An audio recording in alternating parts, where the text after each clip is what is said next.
Мектеп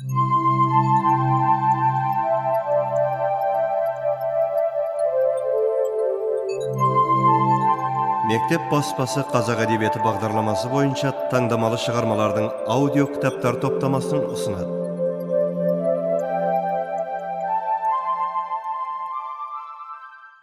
Алғы сөз. Мұхтар Мағауин, халық жазушысы, мемлекеттік сыйлықтың лауреаты. Бақытсыз Жамал, Міржақып Дулатұлы. Алаштың айтулы тұлғасы, оның атаулы романы жөнінде мен өз тұрғыластарымнан әлдеқайда ерте, бұдан тура 50 жыл бұрын үлкен әкем Мағауиядан естідім. Алаш арыстарының біразын көзімен көрген, оның ішінде Міржақыпқа өз үйінде дастархан жасаған, ауызба-ауыз сөйлескен кісі еді. Осы әңгімелердің бір орайында Бақытсыз Жамал оқиғасын бастан аяқ баяндап берген есімде. Шағын ғана кітап болатын дейді.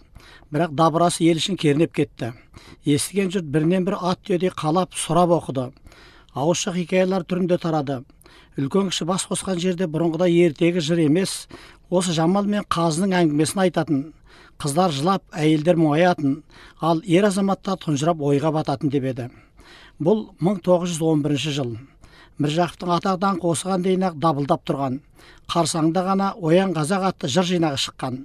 Отарлық езгідегі қазақ халқын оянуға, серпілуге шақырған, өзінің адамдық бейнесін тануға, ұлттық еркіндікке үндеген өзгеше мазмұнды өлеңдер рухани өмір және азаттық жолындағы күрес тарихымыздағы айрықша құбылыс болды.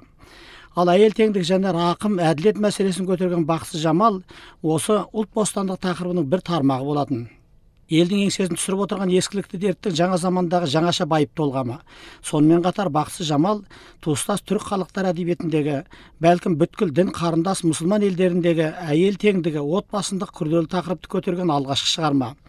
Біз үшін айрықша мәнде тағы бір сыпат, Бақытсыз Жамал қазақ әдебиетіндегі тұңғыш роман болды. Бұл кезде қазақ поэзиясы дамудың биік деңгейіне жеткен, бірақ шағын әңгіме, ғақлия қара сөздер болмаса, проза жанры әлі қалыптаса қоймаған еді. Ауызекі баяндау дәстүрі айрықша дамығанымен заманалық шынайы хикаялар дүниеге келмеген. Бұл ретте Міржақып жаңа жанр, үлкен эпикаға жол ашып қана қойған жоқ, болашақ қазақ прозасының заманалық көкейкесті тақырыптарын айқындап берді. Кейінгі өрелі қазақ прозасы осы шағын көлемге үлкен мазмұн сыйғызған, дәуірдің көкейкесті адами және әлеуметтік мәселелерін көтерген Бақытсыз Жамалдан бастап алады. Міржақып Дулатұлы азаттық ұраншысы ақын ғана емес, қазақ әдебиетіндегі жаңа жанрдың көшбасшысы ғана емес, қазақ журналистикасының негізін салушылардың бірегейі және елінің еркіндік жолында шәйіт болған алаш қайраткерлерінің алдыңғы қатарындағы туыстаған тұлғалардың бірі. Өмірі де, өнегесі де бүгінгі қазақ үшін айнымас үлгі. Осы орайда ұлттық құндылықтарды жалпы жұртқа жеткізу, жас ұрпаққа насихаттау тарабында көптеген игілікті істерге ұйытқы болып отырған мектеп баспасы жаңалықта қадам жасап, Міржақып Дулатұлының Бақытсыз Жамал романын қазақ тіліндегі алғашқы аудио кітап ретінде жарыққа шығаруы біздің мәдени және рухани өміріміздегі елеулі оқиға дер едім. Әлбетте, кез келген көркем шығарма ең алдымен өз заманының көрінісі. Бұдан 100 жыл бұрын жазылған романның сөз қолданысы, баяндау үрдісіндегі ерекшеліктер ескілік таңбасы ретінде қабылдануға тиіс. Ең бастысы Міржақыптың туған жұртымен жаңаша кейіпте тағы бір табысуы. Сөзімнің соңын тыңдарман жұртшылыққа арналған алаш ұран ешқашан ескірмесін, жас ұрпағымыз ұлттық ұлағат рухында тәрбиеленсін деген тілек батамен аяқтаймын.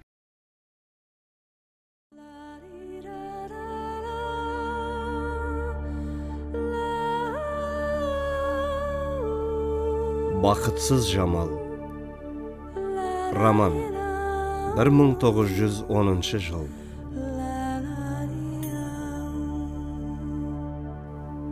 Қазақтан шыққан талапкер, бұл кітапты қарап көр. Таратуға халыққа оқып, боларсыздар себепкер.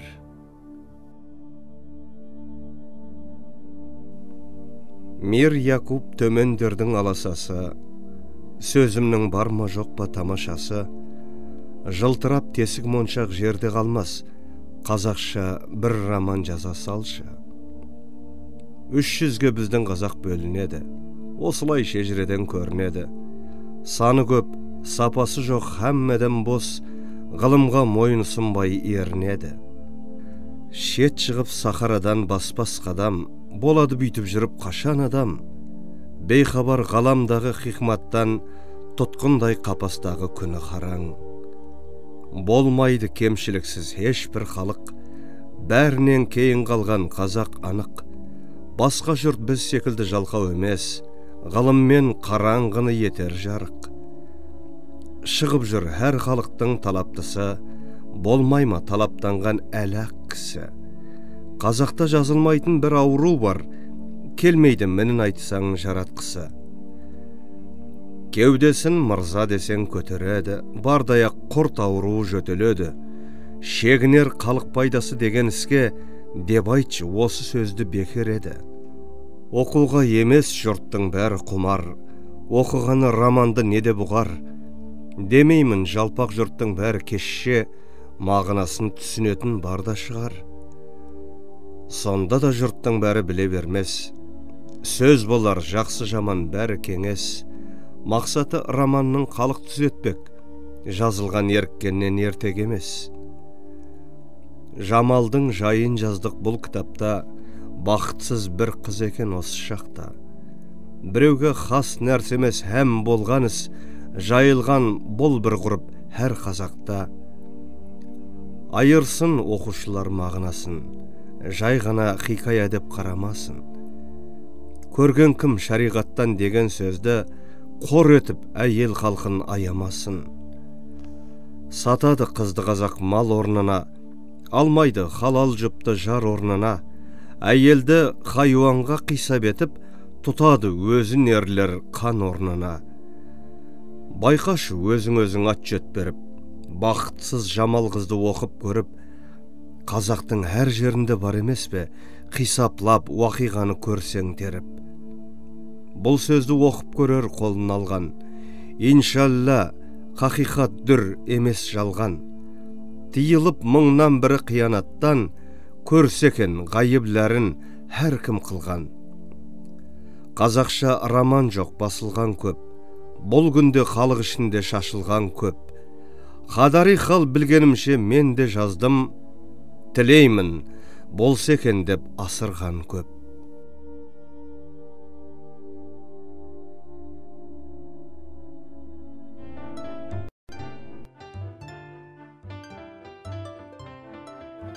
Өткен қыс шаруаға жеңіл болғандықтан, мал күйлі бие ішті болып, көктал қыстаған Құрман деген атаның ауылы жылдағыдан жайлауға ерте шығып еді.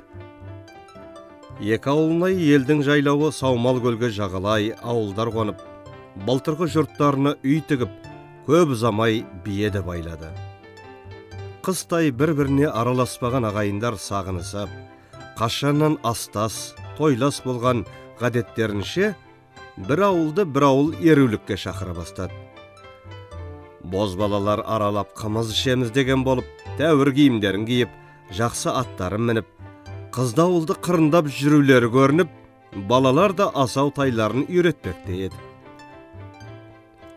Бір күні түс кезінде көлдің жел жағынан шаңдатып шауып келе жатқан бір орыс, бір қазақ көрінді. Балалар қашып үйге тығылып, үлкендер бұл екеуі қайда тоқтар екен деп тұрғанда, барды да Бекжан деген ауылнайдың үйіне түсті. Жарты сағат болмай-ақ, сол жайлаудағы елге ертең осы жерге крестьянский начальник келеді деген мағлұм болды. Әлгі екеуі бірі стражник, бірі поштабай екен. Төренің алдынан үй тіктіріп, лау байлатып, қой сойдыруға шыққан.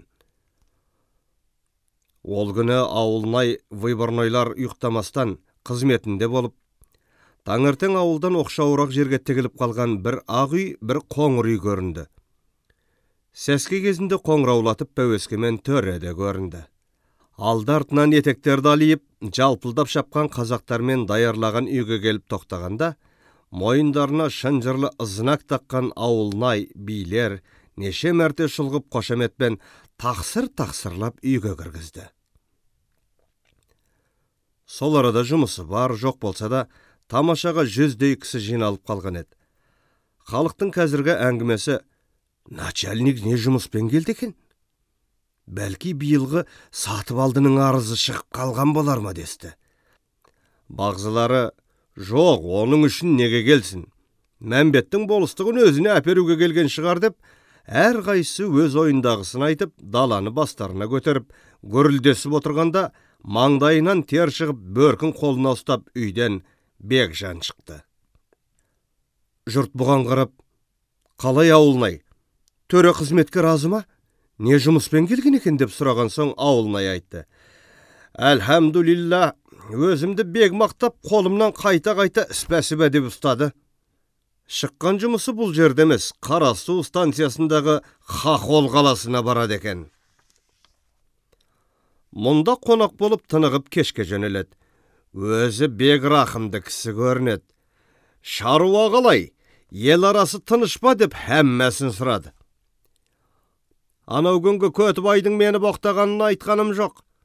Оны айтқанда бәлеме болатын еді, не қылайын? Қасеннің көңіліне қарадым. Және де төренің бір жат хабары сол, қазақтан солдат алынбайды, бірақ мұжықтар секілді қала болам десең, 15 десятина жер беріледі деді. Егін салыңдар, школ ашыңдар, ұлықтарыңды сыйлап, бұйрықтарын орнына келтіріңдер деп насихат айтты. Бекжан начальниктен тағы естіген сөйлей бастағанда, әлгі топтанып отырған халыққа бір жігіт шауып келіп, «Сүйінші, Сәрсеке, Шолпан жеңге аман есен босанып, тақия тігіп беретін тапты» деді. Сол уақытта жастар Сәрсеке деп, үлкендер «Сәрсенбай, қуаныш қайырлы болсын, Алла ұзағынан сүйіндірсін, әйел бала демеңіз» десті. Сәрсенбай «Жоқ, олай демеңіздер, мен қайбір ұл қыз таңдайын деп жүрген кісі» деп орнынан тұрып, атына мініп үйіне қайтты. Оқушылар, хикаямыздағы оқиғалар жоғарыда айтылмыш Сәрсенбайдың үй ішіндегі кісілерден басталғаны себепті анық аңлатпақ үшін Сәрсенбайдың кім екендігін, һәм қандай кісі екендігін жазам. Сәрсенбай ешбір ғылым оқымаған, момын, мал баққан кісі еді. Атасынан артық дәулет қалмаса да, берірек келген соң малы да жақсы болып, жылқысы да 100-ден асып, 200-300 деп қой да бітіп, қатардағы малды үйінің біріне қосылып еді. Бірақ мал жағынан көңілі қош болса да, Сәрсенбайдың жамағаты Қалампыр ғұмырында бала көтермей, бұл екеуі балаға мұқтаж еді. Сәрсенбай бағзы уақытта өзі де һәм жанашитын жақындарының сөзімен де бала үшін бір тоқал алуды ойласа да, Қалампырдан асалмай әне міне деп жүруші еді. Бір күні мәжілісте отырған уақытта бір құрдасының қымыз ішіп қызып отырып, әзілмен болса да, шынымен болса да сөз арасында «Әй, қубас! Қанша малды айдап жүріп, дұрыстап зекет бермейсің, қажыға бармайсың, кім үшін жинап жүрсің?» Ақырында Қалампырдан қорқып, тоқалды ала алмадың деген сөзін естіп, ол күні үйіне бек мұңайып келіп, қатынымен сөйлеспестен жатып қалып еді. Ертеңіне ауылындағы бір-екі ағайындарын шақырып алып, «Міне, мен сіздерді шақырғаным, үмітсіз шайтан деген, мал бітпес жігіт болмас құрарына қара, ұл таппас қатын болмас тұрарына қара» деп, бұл уақытқа шейін сабыр етіп едім. Енді мен болсам 40-тың екеуіне келдім. Қалампыр да биыл 33-те. Қатыным, пайғамбардың сүннәті ғой, сенде рұқсат бер. Ағайыным, сіздерде осы жұмысты қолға алыңдар. Міне біраз қанағат бар ғой, мен енді бел байладым деп, ақырғы сөзін мағлұм етті. Қалампыр қанша ұнатпаған болса да, бұл сапарда Сәрсенбай да һәм басқалар да бір ауызды болып, сол жердақ уағда қылғанын көріп, іші суып енді сөйлегенмен қолдан еш нәрсе келмесін біліп, «Не қылсаң да ықтияр, әуелінде менде тоқал алма деген жерім жоқ. Маған несін айтасыңдар?» деп түсі бұзылып үйден шығып кетті. Мұнан кейін көп уақыт өткізбей, Сәрсенбай бір қыз айттырды. Өздеріне 40 шақырым жердегі Сайболат деген елде Жарас деген молланың бір ұл, бір қызы бар екен. Молла опат болған соң, қатынын бір жақын кедей әмеңгер алып, әлгі 2 жетім бала соның қолына шыққан еді. Сәрсенбайдың айттырғаны осы молланың қызы Шолпан еді. Шолпанның жасы 14-ке жетіп тұрған соң, Сәрсенбай малын түгел беріп, келер жылында алып та қойды. Марқұм Жарас молла тірі уақытында Шолпанды өзі оқытып, Құраннан 2 шығып, азырақ қатта танып қалған еді. Қалампыр әр вақыт Шолпанды күндестікпен сөзімен де, қолымен де ренжітіп жүрді. Шолпан 17 жасқа келгенде, манағы Сәрсенбайдан топ ішінде сүйінші сұраған қыз бала тауып, Сәрсенбай 45-ке келгенде ғұмырында көрген баласы осы еді. Сәрсенбай зор қуанышта болып, шілдеханаға қанша қыз боз бала жиып, ойын ойнап, қыз бала демей, көл басын шақырып той қылып, баланың есімін Жамал қойып еді. Жамал сағынып көрген баланың алды болған соң, ата-анасы қолдан келгенше әлпештеп өсіріп, жасы 9-ға жетті. Жамалды еркек балаша киіндіріп жүрген соң, білмеген кісі қыз деп ойламаушы еді. Қыз деп айтқан адамдарға ашуланып тағылған күндері болды. Бір күні Сәрсенбайдың үйіне ескі жолмен оқыған, дүниеде білмеген нәрселерім жоқ деп дұға қылушы бір шаланадан молда келіп қонды. Молда тысқа шықпақшы болғанда Сәрсенбай: «Жамалжан тұр, молланың кебісін сал, құман алып шық» деп жұмсағаннан кейін, молда тыстан келіп отырып: «Бай, осы сіздің мырзаңыздың есімі қалай? Қыздың атын қойғансыз ба?» деді. Жамалды ер бала деп отыр екен. Сәрсенбай азырақ тоқтап тұрды да күлімсіреп: «Тақсыр, мұның мәнісі бар. Біз бастан кем кісі, айымыз да күніміз де осы Жамал болған соң, өзімізді өзіміз алдап жүрміз» деді. Молда бұл сөзге түсініп, біраз ойланып отырды да: «Сәрсеке, көңілге солай екені дұрыста ғой, ләкинде шариғатта балаға тұлым қою дұрыс емес. Және де бай қызы 9 жаста балиқ болады. Соның үшін намаз үйретіп, оқытып, шашын да қойыңыз. Сіздің мұныңыз Алла тағаланың бұйрығына көнбеген секілді болады. Олай болғанда зор күнә табасыз. Бірақ оқығанда хат жазып кетерліктей де оқытпаңыз.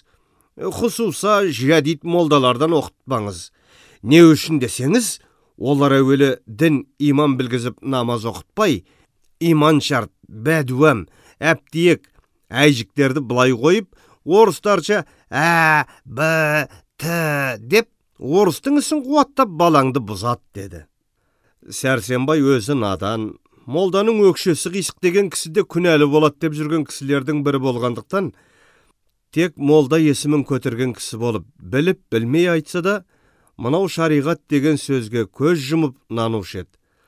Сол себепті Алла тағаланың әмірі ғой, бұл молланың шариғаты да дұрыс екен деп, Жамалды қызша киіндіріп, шашын жіберіп, оқытуға да разы болды.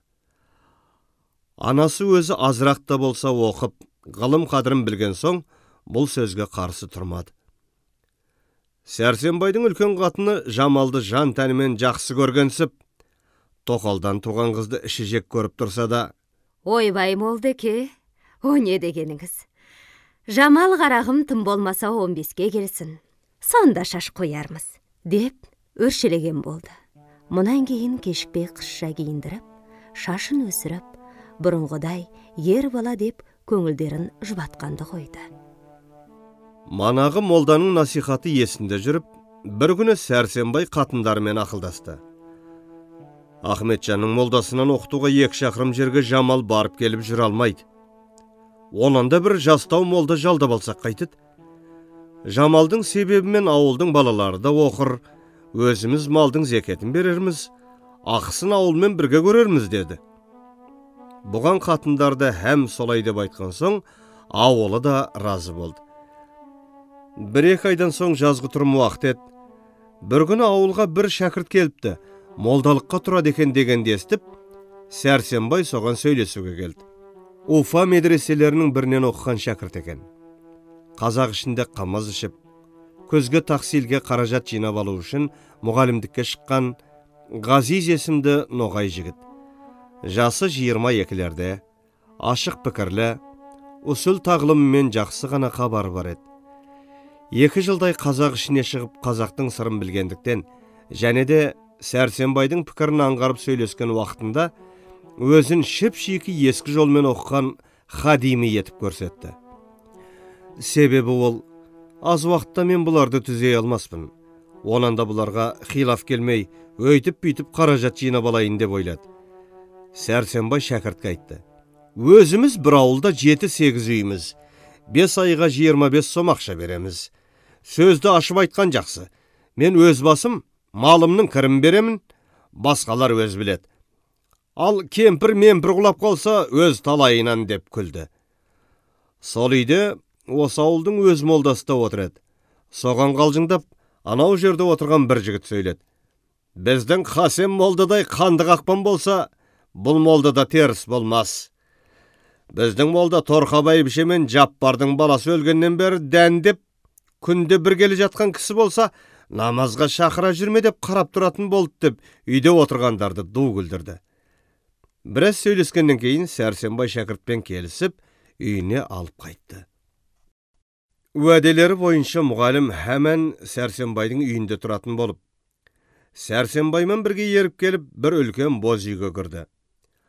Сол минуттақ ауылдың адамдары жиналып, Қалампыр бәйбіше сабадан қымыз құя бастап, Сәрсенбай да Жамалға: тұр қарағым, молдекеңе мал әкел деп әмір етті. Жамал атасына бір қарап тысқа шығып еді. Соңынан кешікпей Сәрсенбай да шығып, Жамалға ақырын сыбырлап айтты: анау күнгі жамбасы құрттап жүрген көк қозын әкел. Үйге кіргізерде кескегін алып таста, ұқтың ба деді. Жамал да: ұқтым деп жүгіріп кетіп, жарты сағат болмай айтылмыш қозы бата қылынып сойылды. Жиылып отырған кісілер мұғаліммен кеңесе бастап, үйдің жабығынан қыз қатындар сығаласып тұрады. Бір қатын: өзі қалай, орыс секілді ғой деп екінші қатын: осы ноғайлардың шүлдірлеген тілі құрсын-ай деп, үшіншілері бір бой жеткен қызға қарап: ұрғашыға сүйкімді жігіт екен деп қалжыңдасып тұрды. Үйдегілерді уақытты босқа өткізбей, алды 5 аяқ, арты 2 аяқ қымыз ішіп: молда, қайда оқыдың? Дәрісің не?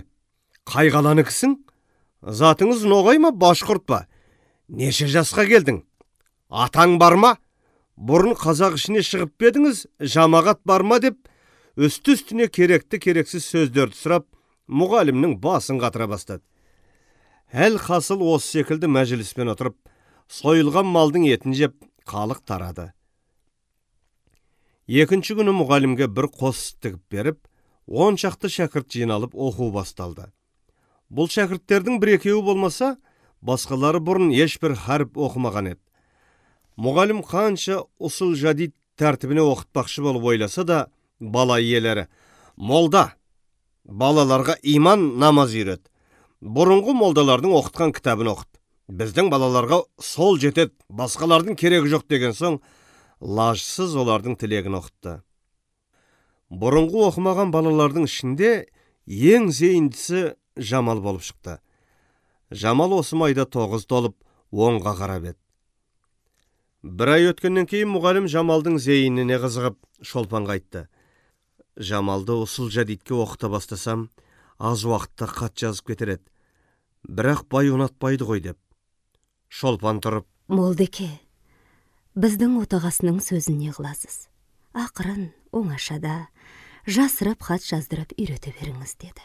Мұғалім бұл жауапқа бек қуанып, сол күннен бұлай шәкірттер тарап кеткен соң, Жамалға күнде 1-2 сағат хат жаздырып үйрететін болды. 3 жарым айда Жамал мұғалімнің ыждағаты, өзінің өткір зейіні саясында хат танып, жазарлықтай болды. Мұғалім әпенді сол жолмен 5 ай оқытқанда, Жамал бек айбат болып, түрлі кітаптарды оқитығын болып қалған еді. Сентябрьдің ақырында мұғалім Уфаға қайтып, Жамал да оқуын тоқтатты. Мұғалім Сәрсенбайдың үйінде тұрған уақытта, Шолпан бір ұл перзент тауып, сол себепті аяғы құтты болды деп, мұғалімді Сәрсенбай жақсы қаражатпен қайтарды. Сәрсенбай жаңа туған баласының есімін осы молдадай жігіт болып, өзі де молда болсын деп, Ғазиз қойды. Мұғалім қайтып кеткен соң, Сәрсенбай енді бір молда ұстаймын деп, ертең бүгінмен жүргенде қыста болып қалып, және де әркімнің: енді жарар, Жамалды оқытпай-ақ қой, 12 пәнді түгел білсе де, әйел бала дәріс айтып елге бас болмас деген сөзіне Сәрсенбай айналып, тіпті молда да ұстамай қойды. Ауылындағы басқалары әр қайсысының дәулеті шағын болғандықтан шамасы келмейтін болды. Жамалдың ғұмырындағы оқуы осы 5 айлық қана болып, хат жазарлықтан әрі аспай тоқтады. Мұғалім кеткеннен кейін Жамал һәм мен қиса оқитын болып, атасы да тыңдаудан жалықпаушы еді. Үйге бір қонақ келіп қонса да: Жамалжан, қонағыңа қызмет ет, қиса оқы, салың қайда, қыз жібегің қайда деп куә болып отырушы еді. Жамал да ерінбей қиссаларды басынан аяғына шейін оқып тастаушы еді. Жамалдың оқымаған қазақ қиссасы бек аз еді. Ел аралаған мелісші, саудагерден нендей жаңа қисса болса да, атасы оған шығынсынбай алып беруші еді. Жамалдың бір кішкене сандығын ашып қараған кісі сал, қыз жібек, зарқұм, қисса уақиға көрбала, бір жан сал мен сара қыздың айтысқаны, ноғай мен қазақтың айтысқаны, ақсұлу, айман шолпан, боз жігіт, шәкір шәкірат, Ағмолда Нұржан Әбубәкір молданың өлеңдері һәм басқа сол секілді кітаптарды көрер еді. Хатта Жамал сол қисалардың бағзы бір өлеңдерін жатқа да біліп, бір ойынға бара қалса: «Жамал, өлең айтшы!» дегенде тартынбай айтып салушы еді. Осындай қисаларды оқумен һәм ел ішіндегі айтып жүрген қыз боз баланың өлеңдерін жазып алумен, молдадан оқып жүрмесе де, жазуын күннен күнге дұрыстап бара жатты. Жамалдың осындай зеректігі ауызға ілініп, 10 жасына жеткен уақытында әркімдер Сәрсенбай үйінде бір жақсы бала бар деп айттыруға қызыға бастап, және де Жамалдың анасы ақылды көркем қатын болғанға, анасын көріп қызын ал, аяғын көріп асын іш деген мақалды да еске тұтып сөйлеуші еді. Бір күні бие ағытар уақытта ауылдың сыртындағы бір төбешікте құпия сөйлесіп 3 кісі отыр еді. Оның бірі мағлұм Сәрсенбай, екеуі сол елдегі атқа мініп жүрген, ел арасы тыныш болғанмен даулы, сөзді болғанын артық көретін пысықшалау адамдар еді. Әлгі екеуі Сәрсенбайға қарап: «Сәрсеке, бұл заманның өзі қорыққанды сыйлайтұғын заман болды. Азырақ дәреже біткен кісі бай қара кісіні кісілікке алудан кетіп барады. Сол себепті біздің сізге айтқалы келген сөзіміз: Алла тағала сізге біреуден артық, біреуден кем дәулет беріп, екінші мынау бір жаман немеңіз бар, бұл заман екі айналып келмес. Бір күндерде малың шағым болып, басқа да зар болдыңыз, қу бас деген сөзді естіген күніңіз болды. Енді тәуекелді батыңызды бір шығарып қалсаңыз қайтер екен? Міне сайлауға да 3 ай қалды. Көп болса 300 теңге шығар. Сіз мақұл көрсеңіз, біз өзімізге қараған құрман болып, билікке сайлағымыз келеді. Халық сөзді бір сапарға қалай тастап кете қояр екен деп ойлаймыз. Өзіміздің нұрпейіспей ризалығын берсе, жолын алар, болмаса тәуекел деп шарға түсерміз деп, неше түрлі тәтті сөздермен құбылтып, Сәрсенбайды азғыра бастады. Сәрсенбай қанша момын адам болса да, сөзге бұрылмайтын пенде бола ма? Дәулетке қызығып біраздан соң: «Өздерің біліңдер» деп жауап қайтарды. Бұл мәжілістер бір мәрте болмай, бірнеше күндер ақылға салынып, ақырында Сәрсенбай билікке таласпақшы болды. Сайлау жетті. Сәрсенбай әр күнге жомарттанып, ат майын бере бастап, сойысы да артылды. Сап ақшадан 400 теңге жұмсалып, шарға түскен уақытта Нұрпейіске 19 шар, Сәрсенбайға 14 шар шығып, біздің жаңа талап босқа қалды. Бұл істің бұлайша сағаты болмауы да, сол елде жұртқа қадірлі және болыспен құда Байжан деген кісі еді. Шарсалардың алдында Байжан выборнойларға: «Сіздер шарларыңды Нұрпейіске салыңдар. Жаңа байыған бір құрманның болғанынан алашқа сөйлескенде намыс жібермейтін, елдің белін сындырмайтын Нұрпейіс артық емес пе» деп айтып отырғанын сол сағатындағы Сәрсенбайға біреу келіп жеткізіп еді. Сәрсенбай салы суға кеткен кісідей болып үйіне қайтты. Көп расход шықты. Ол жеп жайына, қыз жеп байына кетті. Қасындағы әуелгі тыныш жатқан Сәрсенбайды билікке таласуға қыздырған достары: «Қап бәлем, келер сайлау болсын» деп қайрат берген болды. Осылайша сайлау тарқап 5-6 айда өтті. Бағзы уақыттарда сайлау еске түсіп, шығындарын һәм намысын ойлағанда, Сәрсенбай іші күйіп, хәтті енді сондағыдан екесе шығындалсам да, дегеніме бір жетсем, арманым қалмас еді деген секілді пікірге де келіп қоюшы еді. Жоғарыда айтып өткен Байжанның 17 жастарға келген Жұман дейтін бір таз һәм ақылсыз баласы бар еді. Сол елде 2-3 Жұман есімді жігіттер болғанға, бірін Сары Жұман, бірін Тапал Жұман, ал Байжанның баласын Таз Жұман деуші еді. Ата даңқымен қыз өтеді, мата даңқымен бөз өтеді деп, Байжан өзі тәуір болған соң қол жетіп тұрған заманда бір Байжерден Жұманға жақсы қыз айттыруға ойы бар еді. Бір күндерде Байжан мәжіліс арасында Жұманға құда болатын лайықты жер білгендерің бар ма деп сұрап отырғанда біреу тұрып, биылғы Нұрпейіспен билікке таласатын Сәрсенбайдың бір жақсы баласы бар. Шешесі тәуір кісі. Жарас молданың қызы, өзі оқыған бала. Қазірде 10-11-ге келсе керек деді. Олай болса бұл бір ескеретін жер екен деп, Байжан ішінен ойлап қойды. Көп ұзамай Байжан Сәрсенбайға құдай қосса құда болайық деп бір кісі жіберді. Бұл хабарды естігеннен соң Сәрсенбай үй ішіне ақылдасып көріп еді. Үлкен қатыны ұнатып, Жамалдың анасы Шолпан ұнатпады. Сөйтсе де өткен сайлаудағы Байжанның Нұрпейіске болысып, өзін құртастағанын ойлап, Сәрсенбай құдалық себебімен келесі сайлауда би болмаспын бекен деген ойға кіріп, өзін билікке таластырған достарына ақылдасты.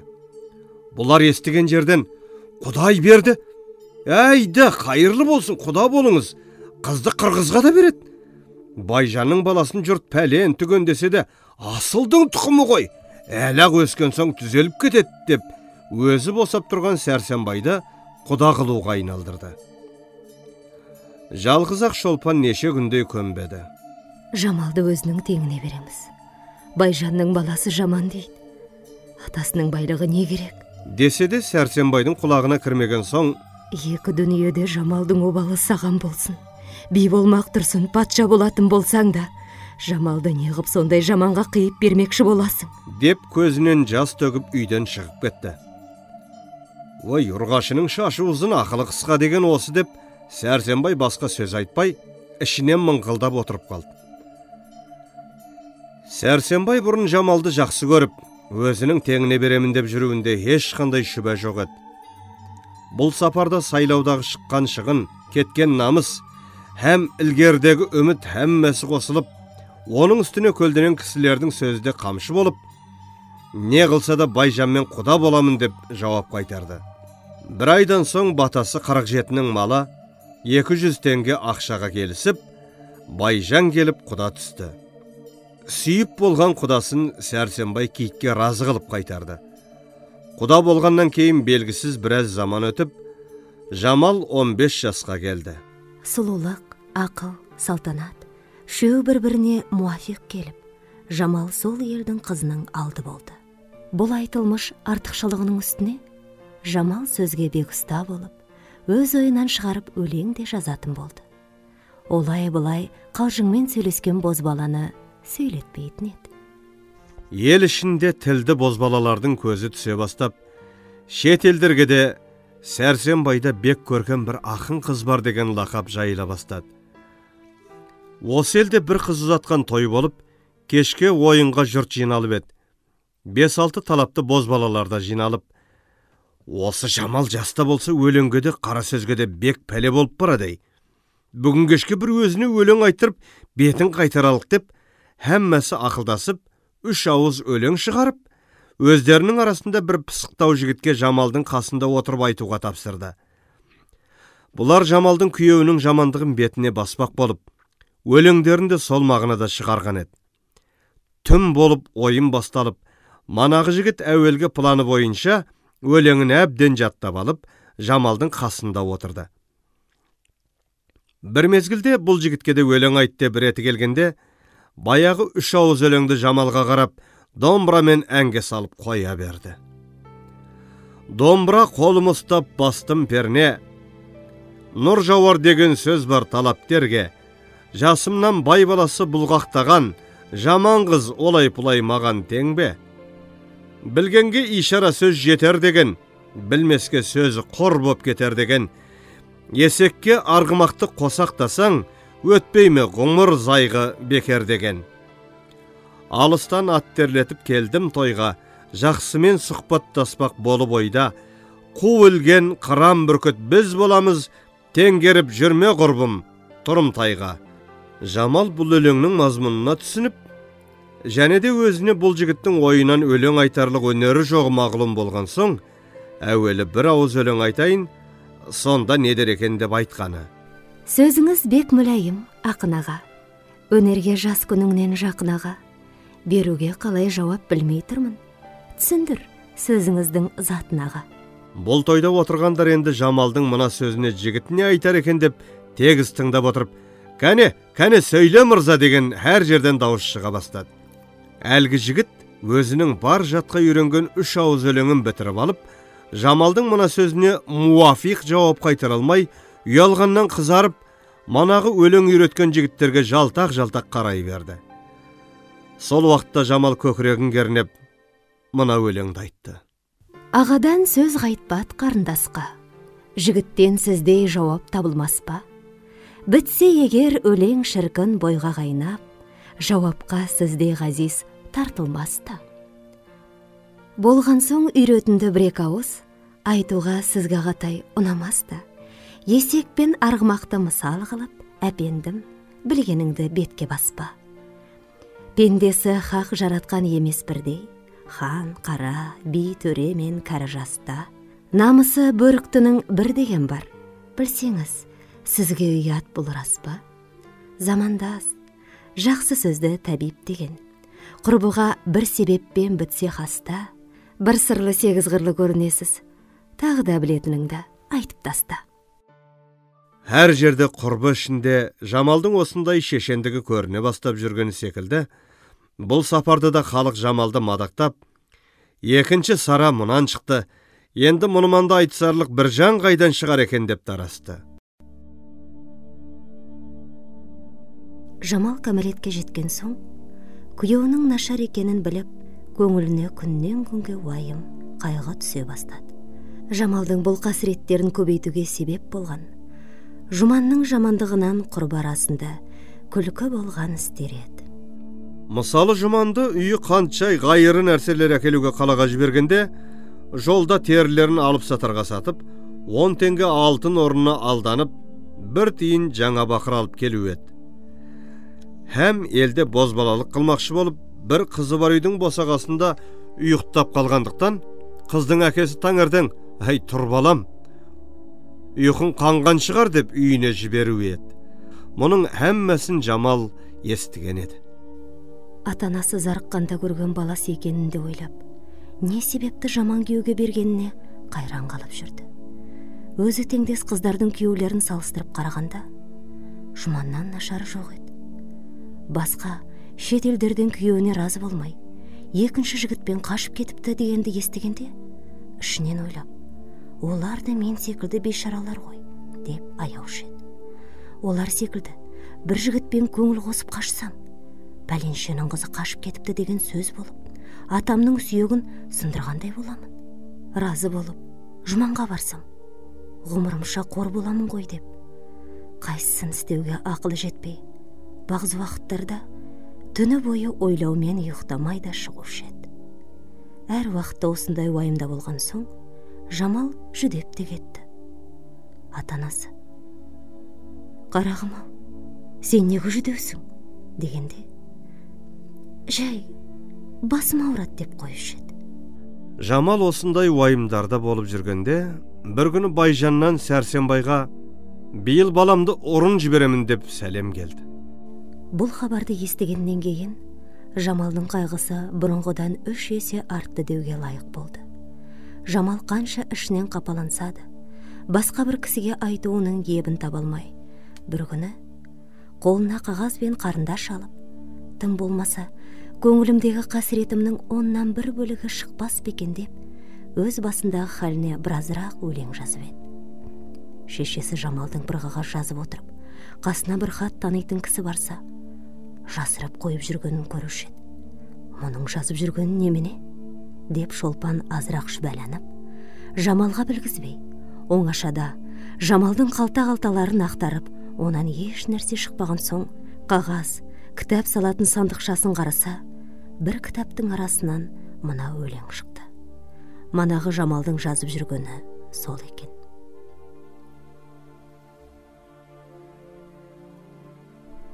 Алланың рахматына созамын қол.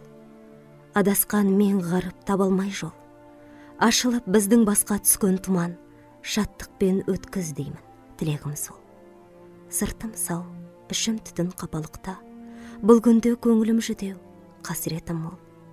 Тереңге түсіп кетем, ұстар тал жоқ, бір Алла, жалғыз өзің жәрдемші бол. Бақшада сайрап жүрген сандуға шем, кез болды мен сорлыға құрылған тор. Көл болып көздің жасы өткенім ғой, болмаса арылмаған маңдайда сор. Жайлаған ақ қойдым шалқар көлді, бұл күні көрініп тұр жаманда зор. Оралдың ілер деушем ақиығы, шынымен жапалаққа болам бағор. Мен қайран атам малға сатқанына, бір тазды жалпақ елден тапқанына, аты ұшып тумай кеткір жұман деген мал беріп мен өзімсіп жатқанына. Атаны бай баласы қара басқыр, жұманның не берерсің мақтанына, қазақтың күллі ғайып ғадетіне түскенім бар қасқырдың қақпанына. Атама мен не жаздым қор қылғандай, болмаса бір мінезбен жақпадым ба? Жасымнан тәрбиелі хан қызындай қасірет ақырында тартқаным ба? Әлпештеп, ұлдан артық қыз басымды өсірген атама обал артқаным ба? Бұл сөзді оқып көрген соң, анасының көзінен азырақ жас кетіп, қызының мұндай қайғыда жүргенін біліп, әлгі қағазды да орнына салып қойды. Енді Шолпан, Жамал қанша уайымда болса, сонша қайғыра бастап, бір күні түнде төсекке жатқан соң Сәрсенбайға сөйледі. Құданың құдіреті, әуелде сен тіл алмай, баланы мұнша қайғы қасіретке салдың. Міне, көрмеймісің? Жамалжан өзді өзінен азап, жүдеп кетті. Осы қалпымен қор болып кетсе, екі дүниеде бізге разы болар ма? Біздің атаналы хақымыз мойнымыз демес пе? Сәрсенбай не айтарын білмей, сөйтіп жүрме, дей берді. Шолпан ашуланып, сөйтіп жүрмен құрсын. Өз басыңда еркің жоқ, әркімнің қыздырған тіліне еріп, ақырында Жамалдың көз жасына қалып отырмыз. Ата бабаң істемеген істі қыламын деп, бей болғансып, бір жылдың ішінде кәне шыққаным үйзің. Сәрсенбай әуел таласып болмай қалғаннан кейін, келер сайлауда құдасының себебімен бей болса да, бір жылға жетпей, съезд уақытында бір кісіні боқтап, қамшымен салып қаламын деп билігінен түсіп қалған еді. Сәрсенбайдан берекелі жауап шықпаған соң, Шолпан тағы да сұрады. Енді өстіп, Жамалды сүймеген кісісіне береміз бе? Сонда Сәрсенбай қайраттанып, осы ит не бұлшылдап отыр, а? Құдайдың жазғанынан артық не қыламыз?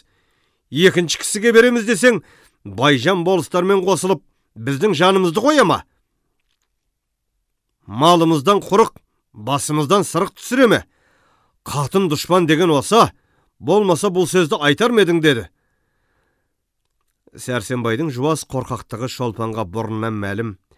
Һәм бұл сапарда да пікірі тамам көрініп қалған себепті, енді бұл тұста Сәрсенбаймен ақылдасып, бастарына түскен уайымды бөлісуден үміт үзіп, сол түннен бұлай Жамал хақында Шолпан Сәрсенбаймен еш нәрсе сөйлеспейтін болды. Бас аман, малы түгілдердің көңілі шаттықта. Жамалдың көңілі һәм мен қайғыда болумен біраз уақыт өтіп еді. Жамал қанша қайғылы болса да, сырын халыққа білгізбес үшін, һәм жабыққан көңілін көтеру үшін, қыз бозбала жиналған ойын тойдан қалмаушы еді. Және де Жамал болмаған ойынның қызығы да аз секілді көрінуші еді. Қыс ортасы болған еді. Бір күні сол елде бір байдың баласы болмай жүріп, жамағаты ұл тапқанға қыз бозбала үшін үлкен мәжіліс шілдехана болды. Атырабындағы ауылдың қыздары тәмам келіп, Жамал да әзір болды. Ағаш үйдің кең бір бөлмесіне төрінен есігіне шейін халық толған еді.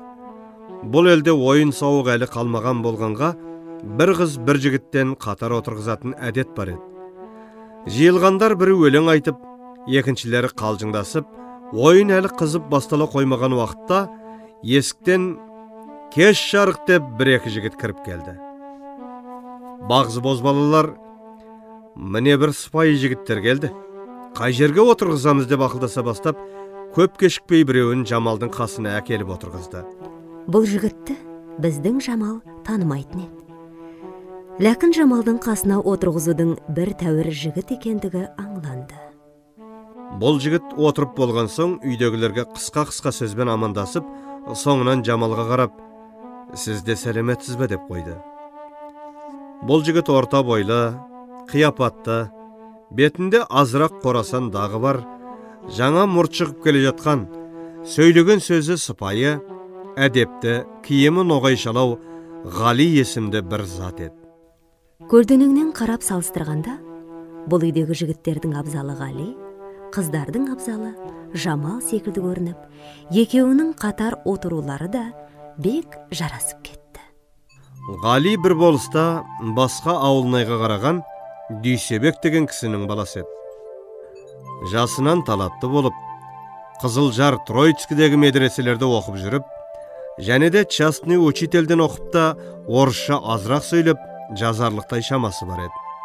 Мұсылманша жақсы оқыған болса да, елге шығып молда болмай, соңғы уақыттарда оқуды да қойып, азырақ саудаға айналысып еді. Атасы бай адам болмаса да, Ғали инабатты жігіт болып, әр дайым алыс-беріс істерінде уағдасында опашыл болғандығы көрінгенге, байлар шамалап несие беруден тартынбаушы еді. Әуелгі уақыттарда оқуда болып, бұл уақыттан саудаман жүрген себепті, елде тұруынан тұрмауы көбірек болып, өзін халықты өзі анық танымайтындай еді. Тек сыртынан Дүйсебектің баласы талапты, еті тірі жігіт, қысы жазы үйде отырмай оқып, кәсіп қылат деуші еді.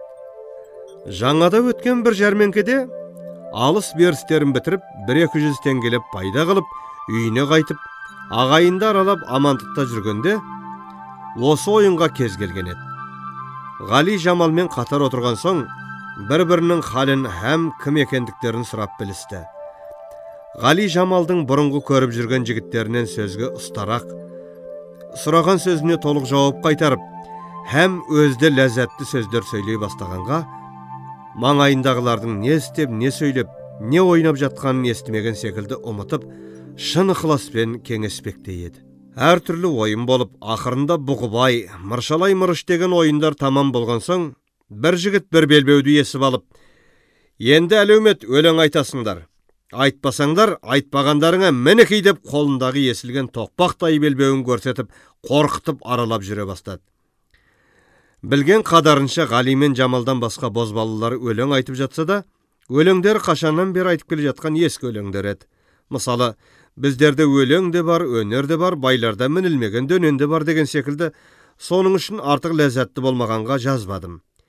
Енді өлең айтуға рет әуелі Ғалиға, сонан соң Жамалға келіп еді.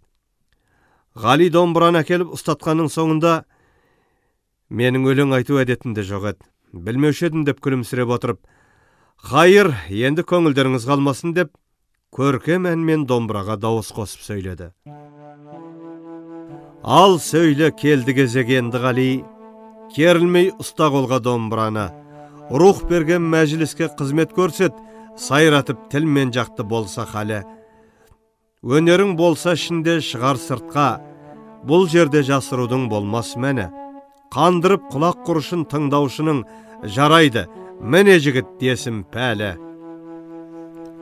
Секілді Райхан гүл бақшадағы уылжып жігіттіктің тұрған шағы, табалмай айтар орын жүрушедің, естіртші, жат елдердің болса әні. Нақышпен сандуғаштай жүз құбылтып, даусыңды түрлендірсең келер сәні. Жастықта сауық сайран еткен күнің, емес пе жігіттіктің раушаны. Тыңдаушы асыл сөзді табылғанда, айтушы тартынар ма және дағы, қадірлес құрбыларың жиналғанда, тарқасын разы боп сынбай сағы. Жасымнан елде жүрмей өстім шетте, демесін кәне елді сағынғаны, құрбыңа жатырқамай аш сырыңды, жүйріктей бауыр жазып бабындағы. Ұмытпа мысалды да деп айтылған, түлкіні тазалады табындағы. Болады не нәрседен жәнедескер, жігітке абыройдың табылмағы. Емес пе екі жүрек бірдей келсе, арада махаббат оты жағылмағы. Мінекей домбыраңыз тоқтадым мен, сөйлесін сұлу жамал жанымдағы. Ғали бұл арада айтып болдым деп домбыраны Жамалға ұсынғанда, отырған халық, мырза тағы айта түсіңіз деп өтініш айтқан соң, Ғали тағы да мына өлеңді айта бастады. Жақсы қыз баға жетпес бір гауһар тас, 16-17-ге жеткенде жас. Жәннаттың пісіп тұрған алмасындай, қол жетпес қандай жігіт ләззат алмас. Сұлу қыз рахаттың кілтемес пе? Қолыңа түсір алсаң бардағы аш. Тізілген меруерттей 30 тісі, нұрлы жүз, жайнаған көз, қиылған қас. Шекеде кәмшат бөрік киген асыл, сылдырлап алтын шолпы иықта шаш, бұралған тот құстай мүшелері, бозбала сұхбаттасқан болмай мамас. Қатасыз осы айтқандай болып тұрса, жолында сондай қыздың қияр ем бас. Болатын мақсұт хасыл жол табылса, тәрк етіп қандай жігіт малын салмас. Серт айтып уағдамен бел байласа, айтар ма жақсы жігіт жұртқа сырфаш. Талапкер бозбалаға айтқан сөзім, сөз емес мұның бәрі өзіме хас. Кеудеде жанып тұрған оты жоқтар, қадірлеп бұл сөзімді демес рас. Шәрбәтін ғашықтықтың татпағандар, ант беріп айтсаң дағы сірә нанбас. Шахбаздылар сүйген үшін ізденуден, көрсе де нендей қорлық бір тартынбас. Жанған от, көздеген оқ тұрса дағы, сескеніп ғашық үшін жүрек қайтпас. Магниті сұлу қыздың күштемес пе, жігітті көңіл сүйген қайтып тартпас. Астынан ақ тамақтың деміңді алсаң, мойныңа ақ білекті қайтып артпас. Ғали бұл өлеңді айтып болған соң, отырған ретінше Жамал айтты. Сөйле тілім шешіліп осындайда, құрбылармен бір жерге қосылғанда, отырмассың үнемі төрде бейтіп, еріксіз-ақ қоярсың тосылғанда. Емес бедім япырмау кеше бала, білетұғын жастықпен есті шала, білгісі жоқ екен ғой өткен күннің, қатар түзеп қыз болдық, міне қара. Қыз байғұс, ел жұртына келген қонақ. Мысалы, қызғалдақтай ғұмыры шолақ. Күн келер, өз басыңнан ерік кетер. Қалалық осындайда күліп ойнап. Сөйледі Ғали мырза жігіт жайын, әркімнің хәл өзіне тұрар дайын. Қыздарды жігіттермен салыстырып, тыңдаңыз, мен азырақ сөз қылайын. Жігіттің ер көзінде жылдың құсы, ұшса да, егелседі отырғысы. Мысалы, жазы болған жаққа кетер, бір жердің қары жауып тусағысы. Қыз байғұс, қолға түскен сандуғаштай, торында ғұмыр өтер кілтін ашпай. Сатады, мал көп берген кісі болса, кетеді, жылап сорлы қарсыласпай. Рақмет бес және атанасы, болса да жақсы көрген өз баласы. Теңіне қыздың көбі бар алмайды, көнбеуге және дағы жоқ шамасы. Қалайша тұрсын енді жыламай қыз, ерлерге қарсы келсең ұнамаймыз. Тұтқынды өскен жандай дүние көрмей, жол іздеп ұлықтан ерік сұрамаймыз. Жаманға барсаң, қор болып ғұмыр өтер. Ұстайды ол ақымақ көңнен бетер. Күн шығып, айда туып, көз ашылып, бұл қайғы қыз сорлыдан қашан кетер. Кісінің туып өскен жері қымбат, үйренген бала жастан елі қымбат. Ата-анаң, аға жеңген қадірлеген, тебіскен құлынтайдай теңі қымбат. Тастайды осыларды қыз қәмісін, қор етіп бір жаманға ғазиз басын. Өзінің сүйгеніне бар алмаса, қалайша енді олар сағынбасын. Қыз бермек пайғамбардың сүндетіндей, зат бағат анаң міндетіндей, әркімнің өзіне ерік берген жоқ па? Алланың бұны дейміз құдіретіндей. Сөзімде қата болса, сөкпе халқым. Әншейін, айтып өттім сөздің салтын. Тұрған соң көзін көріп қиянатты, тартады уайымдап, көңіл салқын.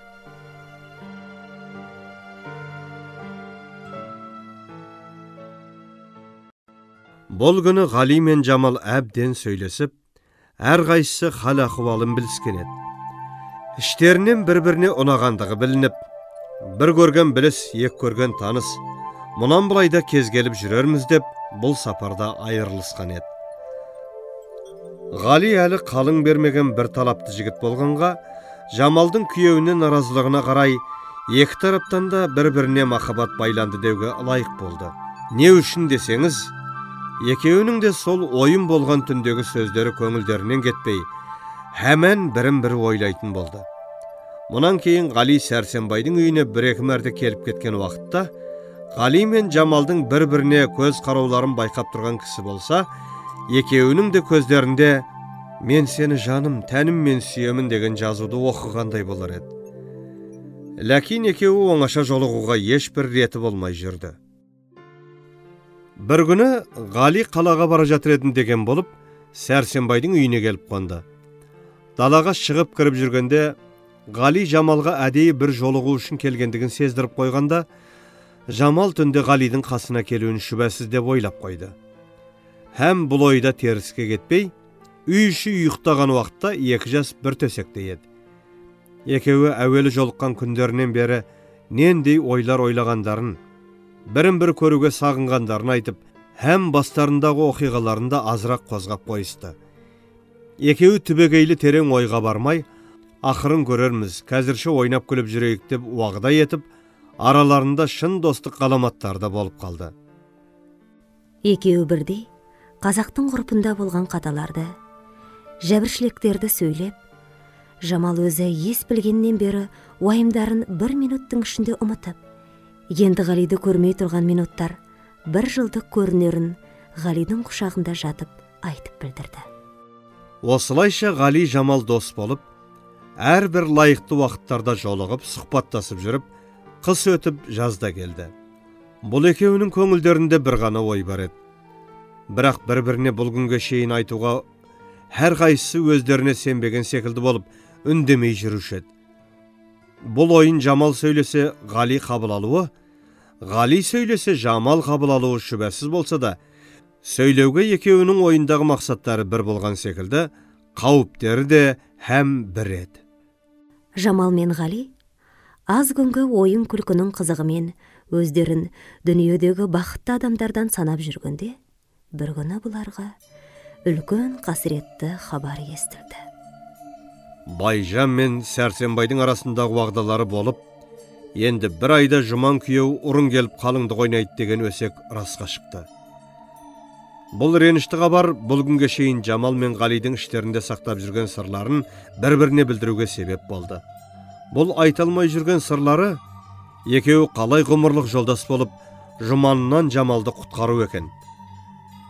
Бірақ әрқайсысы да өздерінен басқа ешбір жәрдемші болмағанға, текке халыққа масқара болып, мақсатқа жете алмай қаламыз ғой деп қорыққан екен. Енді мынадай Жұман келеді деген хабар аныққа шыққан соң, дүниеде бірінен бір бөлек тұрудан қапаста жатқанды артығырақ көріп, не болса да екеуі қосылуға бір жол қарамақшы болып, енді қай күні бір жолықса, бұрынғы іштегі жұмбақ болып жатқан сырларын таласып сөйлемекші болып тұрғанда, Жамалға Ғалидан бір хат та келіп жетті. Оқып көрсе бұл еді. Тұра алмадым толықсып хат жазбасқа, ішкі сырды білгізіп замандасқа. Екі көңіл бір жерде қосылса егер, не қызық бар жаһанда онан басқа. Зылиха мен Жүсіпті қосқанындай, тілегім бір илахим екі жасқа. Айтпасаң да қалпыңды мен байқаймын, жек көрмейсің мені де сен байғұста. Дертім симай ішіме еттім сырпаш, хеш үндемей жүрсем де жазы қыста. Сипатыңа қызықпас қандай жігіт, қор қызындай нұрлы жүз қолаң шашқа. Сөзің бұлбұл секілді жүзің айдай, Сені сөккен пендеде еш оңбаста. Мен мұнда көңілім сенде, ойың кімде? Тілеймін осы сөзді ұмытпасқа. Емеспін мен жұмандай бай баласы, жоқтықты сұлу жамал бетке баспа. Ақылсыз жаман шіркін алып кетсе, қызғанып қалым бар ма қайғырмасқа. Сенің де өткен күнің жылдай болып, көңіліңнен қасіретің арылмаста. Ертегеш көз алдында тұрғандайсың, қарағым, еш болмайды сағынбасқа. Жамалжан, талап таудай болса дағы, тон келте сүйгеніңнің қолы қысқа. Төскейден қызыл түлкі бұлаң етсе, төбеден қыран бүркіт ұмтылмас па. Жапалақ бадырақ көз босқа қалып, қарғи құс түлкін алып құлпырмас па. Отырып тәуекелдің кемесіне, ақ дариғай дариядан өте шықса, ғашықтық уағдамен тәуекелшіл, қажымай осы шөуім мекем ұста. Кім жетер сонда мұратына, пайда жоқ жүрексінген қорқынышта. Аз сөзде көп мағына деген мысал, хәлімді баян етіп жаздым нұсқа. Жамалжан, парасатлы етер фәхім, бұл сөзім бейілтифат қалмас босқа. Рахматына мың сан разы болар едік, Ғали Жамал лайық деп Алла қосса. Келер деп нендей жауап күтіп қалдық, хат жазып жанабыңа жолдап пошта. Құп деген жібермесең дәруіңді, зораяды күннен күнге біздің хаста. Дұшпан көп, досымыз аз, халық сенімсіз.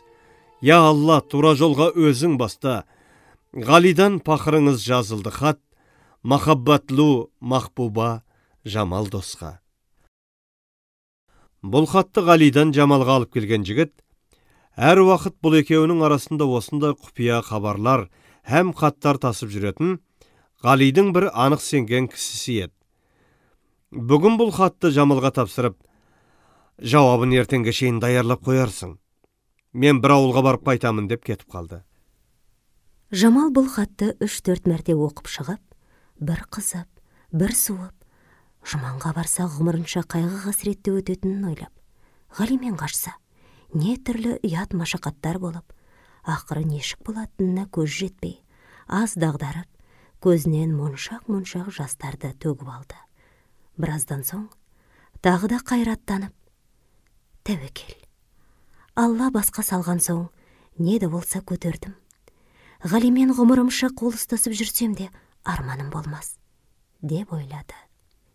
Егерде Ғалимен қаша қалса, кім тілектес, жәрдемдес боларын ойлағанда, өзінің шешесі Шолпаннан басқа ешкім көзіне көрінбеді. Шешесіне сыйынатын себебі оқушыға да мәлім.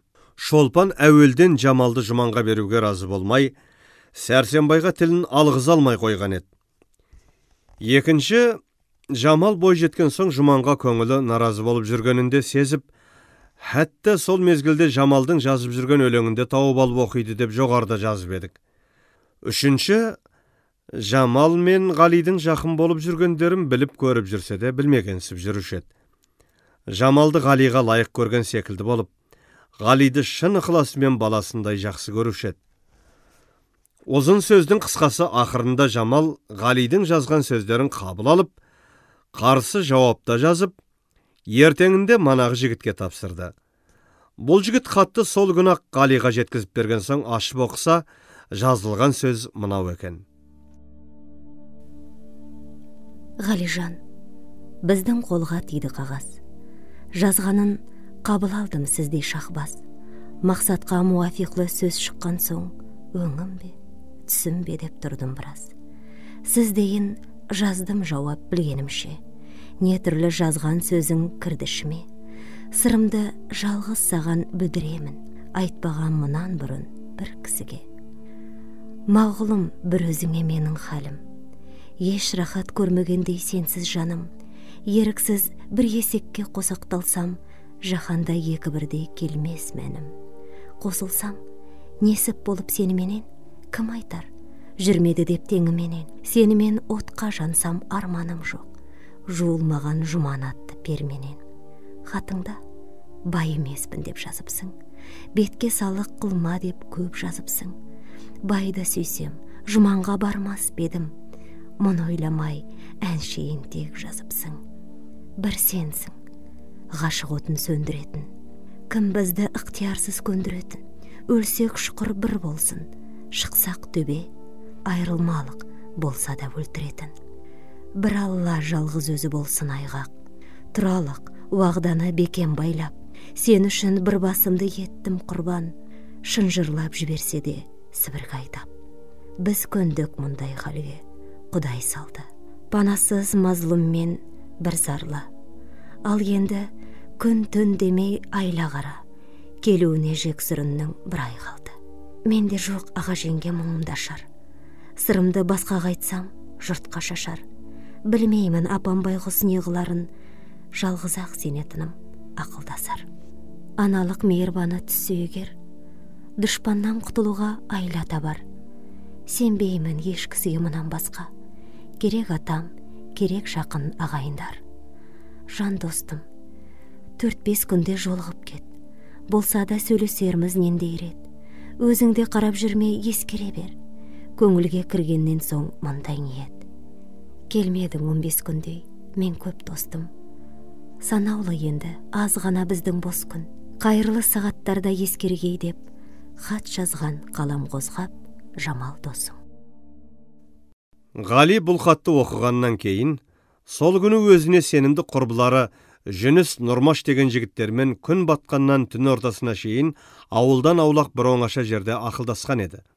Ғали: "Мінекей жігіттер, бала жастан бір-бірімізге сенdeспей ойнап өскен құрбы едік. Қазірде де мен мынандай бір қиялға түсіп тұрмын.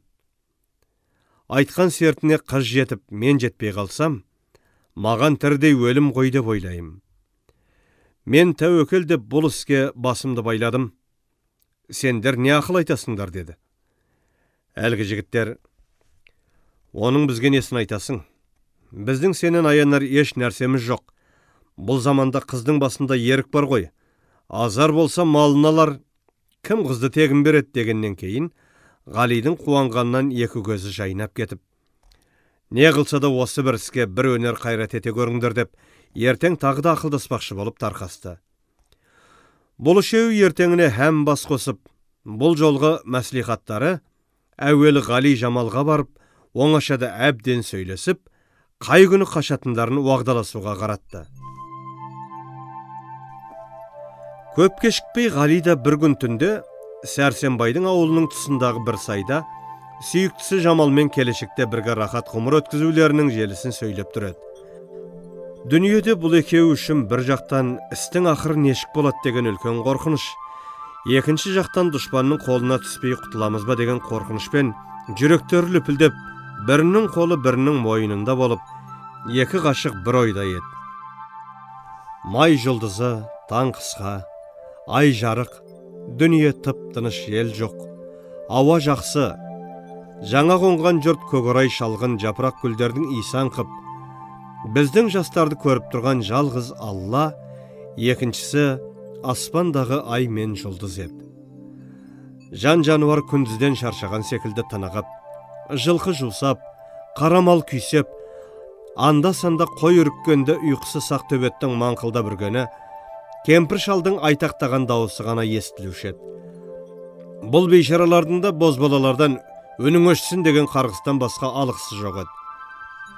Махаббат мүптәләсіне душар болған сұлу қыздар елеңдеп ұйықтай алмай, тастан қатты шешесі есікті құлыптап түңлікті ашып қойғанда, әттең айдың жарығы күндізгідей, ер жігіттің қадірін қыз білгендей, қыз байғұстың басында ықтияр жоқ, есік ашып досын үйге кіргізгендей деген бір ауыз өлеңді іштерінен деген күйінішті дауысқа араластырып айтып жатқанын қасына барып кім көрген?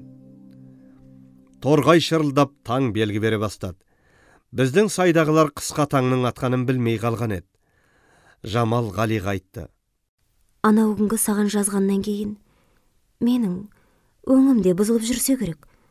Апам оңашада қайта-қайта: қарағым, неге мұнша сарғайып кеттің? Сырыңды айт. Бөтен ойың болса менен жасырма.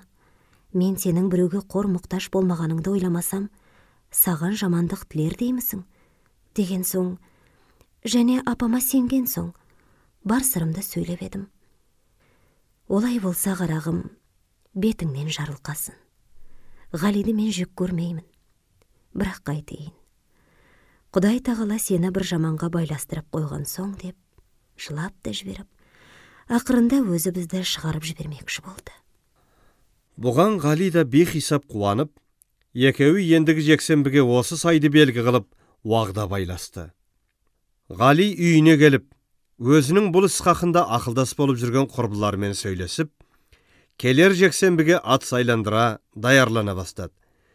Екі досы Жүніс пен Нұрмаш Ғалиді шығарып салмаққа, бұлар да даярланып, сенбі күні не болса да ертең болады деп, жас жүректері дамылсыз соғуда еді.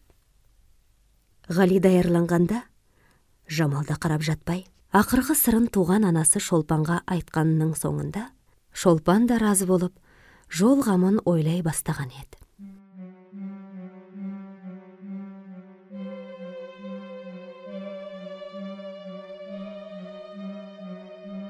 Жексенбі күнде болып, ел жатқан уақытта Ғали, Жүніс, Нұрмаш үшеуі ерлеген бір ат жетегі бар, жолықпақшы болған сайда даяр болған еді.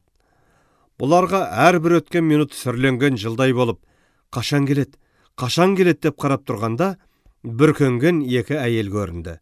Келсе, Жамал мен оның шешесі екен. Бұлармен Шолпан амандасып болған соң: Шырақтарым, енді Алла тағала қайырлы сапарын беріп, мақсаттарыңа жеткізсін. Қайда жүрсеңдер де аман жүріңдер. Қазірде ешкім көрген жоқ. Тоқтамай жөнеліңдер. Деп Жамал мен Ғалидің беттерінен сүйіп, жыламсырап қоштасып, жастар аттарына мініп жөнелгенде, біраз арттарынан қарап тұрып үйіне қайтты. Шолпан кісі көзіне түспей үйіне барып жата тұрсын, біз мезгілсіз аттанған жолаушыларымызды жолға салып жіберелік. Ғалидің достарымен ақылдасқанда Жамалды алып барып жатпақшы жері, дуанда өзі бірге саудалас болып несие алып жүрген Фатихолла бай еді. Қазірде ауылдан бұлай 5-15 шақырым шыққан соң, арттарынан қуған ешкімнің дыбысы жоқтығына көзі жетіп, тағы да ақылдасып, сол әуелгі планы бойынша 120 шақырым жердегі қалаға тартпақшы болды. Бұл түні күн шыққанша 50 шақырым жүріп, адам жоқ бір қыстауға келіп жасырынып жатты. Күн батып, ымырт жабылғанша бұларды ешкім көрмей, енді тәуекел деп таң атқанша дуанға жетпекші болып, Ғали мен Жамал жүріп кетіп, Жүніс пен Нұрмаш елге қайтты. Ғали, Жамал қалаға саламат жетіп, Фатихолла байдың үйіне келді. Бастан аяқ оқиғаны Ғали Фатихолла байға айтқаннан кейін, Фатихолла бай әуелінде осындай қазақтың қызды жастай құда болып біреуге беріп қоятын жаман ғадетін жек көргендігі себепті, және де Ғалиді һәм тәуір көретіндігінен, бұл екі мүсәпірді қабыл алды. Фатихолла бай өзінше тәуір пікірлі ғана, өзі айтқан сөзін болдыруды жақсы көретін бір татар еді. Айда Ғали, сен бірде қорқма. Әлхамділлә, біздің қораға рұқсатсыз ешбір степной қырғызларын кіре алмас. Әгәрді келіп скандал шығармақшы болсалар, прямо частқа заявить етіп, жилкаларын қаштарымыз деп, Ғалиді қайраттандырып қойды. Бір қонғаннан кейін Ғали Фатихолла баймен ақылдасып, құрмында келіп қарап жатқанның мәнісі болмас. Олықтан Жамалдың басына ерік алалық деп, адвокатқа арыз жаздырып, крестьянский начальникке Жамалды кіргізді. Арызында: Мені 7 жасымда атам қазақ ғұрпынша бір қазаққа малға сатқан екен. Бұл күнде кәміл жасқа толып көрсем, күйеуім өзіме ұнамағандығы себепті, һәм мені атам ықтиярсыз бермекші болған себепті, өзімнің сүйген жігітіммен қашып келдім.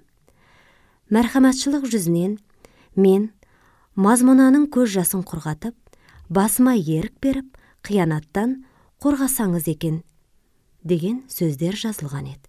Бұл арызды ілтифатқа алып, начальник Жамалдың қолына кімге барсаң да ықтияр деген қағаз беріп, болысқа һәм былайша қағаз шығарды. Жамал Сәрсенбай қызына ешкім қиянат жәбір қылмасын. Сүйген күйеуіне баруға өзіне ерік берілді. Қалың мал хақында дау болса, волостной съезге салынсын деп.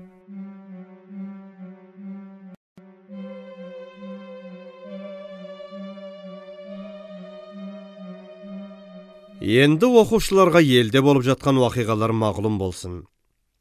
Жамал қашқан күні таңертең Сәрсенбай намазға төсектен тұрып, түндік аштырып, азан оқып болғаннан кейін Жамалдың жоғын көз көріп, қатындарынан Жамал қайда кеткен деп шүбәләніп сұрай бастады. Шолпан да еш нәрсе білмегенсіп, Жамал жаны тысқа шыққан шығар деп тұрғанда Сәрсенбайдың бәйбішесі: ойбай, бетім-ау, бір сұмдық болған екен ғой. Жамалдың ілулі тұрған киімдер қайда кеткен? деп сол минутта Жамалдың қашқаны мәлім болды. Үй іші сасып, ренжуде болып, сол сағатында ауылда жиналып ақылдаса бастады. Біреулері: өзінің күйеуі алып кеткен шығар деп, көбі: жоқ, мұны Дүйсебектің қу баласынан басқа ешкім әкеткен жоқ. Өздеріңді соны патшаның баласындай әлде қандай көріп, тым еркінсітіп жіберіп едіңдер. Ал енді қайтер екенсің деп, Сәрсекеңнің жалғыз басын даң қылды. Сөйтсе де мәслихаттасып, осындай мағлұмсыз біздің баламыз, сіздің келініңіз Жамалды бір өтінде алып кетіпті. Енді не қыламыз деп Байжанға кісі жіберді. Және бір жағынан астыртын Ғалидың ауылына да кісі жіберді. Кешке таман Ғалиларға кеткен жігіт, бүгін түнде Ғали, Нұрмаш, Жүніс үшеуінің жақсаттарына мініп, үйлерінде жоқ болып шыққан хабарын алып келген соң, шүбәсіз істің анығын біліп, Байжанға екінші кісі жіберді. Мінекей, Дүйсебектің баласы алып кетіпті. Ендігі ақылын өздеріңіз білесіз деп. Бұл күн осылай хабарлармен өтіп, екінші күнде Байжан 20 жігіт ертіп, бәлемнің шаңырағына қобыз тартайын деп, Сәрсенбайдың ауылына келіп түсті. Бұл өткен түнде Нұрмаш пен Жүністі үйлеріне келіп жеткен мағлұм болып, аттары сүмектей болғаны әркімге көрініп қалған еді. Байжан істің анығын білген соң жолдастарынан 5 кісіні түнде аттандырып, Ғалилардың ауылынан жылқы алдыруға жіберді. Һәм болысқа кісі жіберіп хат жазды. Мінекей, осындай оқиғалар болып қалды. Билеріңізді алып мұнда келіңіз деп. Байжанның барымтаға аттандырған жігіттері ат, айғыр, ту биеден 12 жылқы алып, һәм жолдан Сәрсенбайдың бір қысырағының үйірін қоса айдап барып та қалды. Күллі жиылыстың расқоды Сәрсенбайдың мойнында болып, қорыққаннан бір ауыз сөз айтуға халі де жоқ еді. Хәтті жан-жаққа шаптырып жатқан аттар да Сәрсенбайдікі еді. 3-4 күннің ішінде бір болыс елдегі керекті кісілер жиналып, бір үлкен съезд болды. Байжанды жақсы көргендер халық жиналған жерде: міне, жұрт бұл секілді тентекке тізгін беріп жібере берсе, жұрттың қойнындағы қатынын да әкетер. Мұндай болмасқа тыю салып, біреудің ақ баталы жесірін қайтарып әперу керек. Біреуге болған қиянат ертең екінші кісінің басына келмей ме? Мұнымен халық арасы бұзылып, жұрттықтан шықпаймыз ба деп уағыз айта бастады. Кешке таман іңір уақытында Байжан болыс пен Писірді осы жиылысқа келген 5 биді һәм указной молда Ахметжанды оңаша ауылдың сыртына шақырып алып: енді ертең не болса да бір іс қылыңыздар. Мен қазірде малға бітпеймін. Мұналардың бізге барып қалған 10 шақты жылқысы бар. Бұл мал менің жауабыма қайтарылып берілгенше, өздерің олжа қылыңдар. Мен кешіктірмей сатып жіберемін. Сіздер бір жолға менің намысымды жоқтап, не дегенімді істеп беріңіздер деді. Бұлар да олжа деген сөздің қарасын көрген соң мұрттарынан күліп: енді қалай қыл дейсіз деп сұрады. Байжан айтты: сіздер әр қызметтің басындағы кісілерсіз. Мінекей, болыс пен Писір ұлық жағынан бұл туралы нендей іс болса да дұрыстап тұрар. Билер ертең Сәрсенбай Дүйсебектердің мұнан сұрайтын жылқыларын отказ етіп, қыз бен жігітті шығарып жіберген 2 жігітті соларды тауып әкелуге міндетті қылыңыздар. Тауып әкелмесе түрмеге отыруға бұйырыңыздар. Ал Ахметжан молда, сіз бұл қыз бен біздің Жұман екеуіне алып қашудан 10 күн бұрын неке оқылған еді деп книгеңізге жазып бізге куәлік беріңіз деді. Сіз мұндай жұмысты болып тұрғанда өтірікке де болса кіріспей болмас деп разы болысты. Сол жерде Байжан қалтасынан суырып, әр қайсысына 50 теңгелеп 400 теңге ақша берді. Бұл түн өтіп таң атты.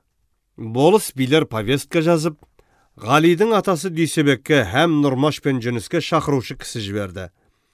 Бұл үшеуі де хабар тиген соң бармай қалудың лажын таба алмай, өздеріне қараған атқа мінер кісілерін алып, Саумалкөл басындағы құрылған съезге келіп жетті. Тістерін қайрап отырған болыс пен билер 1 сағат кешіктірмей тексеріп қолға ала бастады. Екі жағынан сұрастырып келгенде, қыз алып қашқан жағы, енді біз қолмен істедік, мойынмен көтереміз ғой. Бір тентектің мұндай ел арасын айырып, сөзді қылғанына өзімізде ренжиміз. Жолымен мал беруге разы боламыз, деді. Байжан мына сөзді естіген соң тас-талқан болып, мен өзім ат жалын тартып мінгелі мұндай қорлық көргенім жоқ. Бүгін Қарынбайдың малын берсең де бітпеймін. Жесірімді әкеп бер. Болмаса маймен көлеген бұлшыл сөзін керек емес, деді. Билер де, Байжанның сөзі дұрыс, Байжан жөн айтады, деп мақұлдап қойды. Билер Жүніс пен Нұрмаштан сұрады. Сендер Қалиды шығарып салғандарың рас па, деп. Бұлар мойнын алып, жаны бірге құрбы болған соң шығарып салғанымыз рас, деді. Билер оңаша үйге пейсерді алып барып, биліктерін жазып, қайтып келіп естіртті. Жұман Байжан ұлының некелі қатына Жамал Сәрсенбай қызын ықтиярсыз Қали Дүйсебек баласына шығарып беріп жіберген үшін Дүйсебек, Жүніс, Нұрмаш үшеуі 1 айдың ішінде тауып беруге міндетті болады. Егер тауып бермесе, әр қайсысы 2 айдан түрмеге отырады, деп мағлұм етті. Жауапкер жағы, бұл некелі қатын дегеніңіз қалай, деп сұрасып еді. Билер, шариғат бойынша ижап қабыл болған соң бәрібір неке емес пе деген болды. Хақиқатында бұлар Указыной молдадан өткен түндегі куәлікті алмақшы болып қойғанын Дүйсебектер сезбейді қалды. Бұл биліктен кейін Дүйсебек Сәрсенбайлар Байжанның барымтаға алған жылқыларын сұрап биге түсіп еді, билер мұны қарсы дау деп отказ қылды. Бұл екеуі билердің осы 2 билігіне де разы болмай, копия сұраған соң, ауылға келіп аларсыңдар, деп болыс пен пейсер книгаларын жауып, һәм сол күні халық тарқады. Копия алу үшін болыстың ауылына Сәрсенбай Дүйсебектер бірнеше мәрте барса да, әртүрлі себептер айтып бермей жүргенде 15 күн өтіп те кетті. Бұл күндердің ішінде арыз бойынша начальниктен жоғарыда айтып өткен қағазда келіп қалған еді. Болыс Байжанды шақырып алып ақылдасып, начальникке тағы да қағаз қайтарды. Дауласқан 2 тарапының сұрауы бойынша, бұл қыз қақында билерге салып едім. Хақиқатта бұл қыз Жұман Байжан оғлының некелі қатын екен.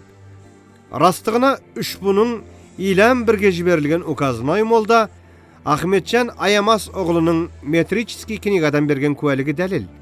Һәм билердің билігінен законлы срок, яғни 15 күннің ішінде келіп копия алмады. Соның үшін билікті орнына келтіруге әмір етсеңіз екен, деп.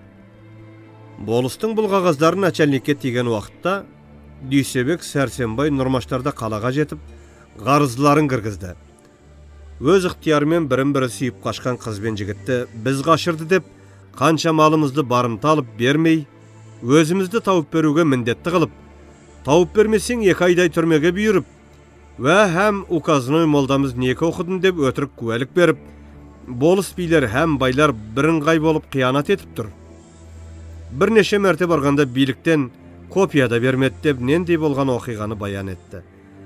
Начальник бұлардың қарызын ілтипатқа алып, болыстан жауап сұраған қағаз жіберді.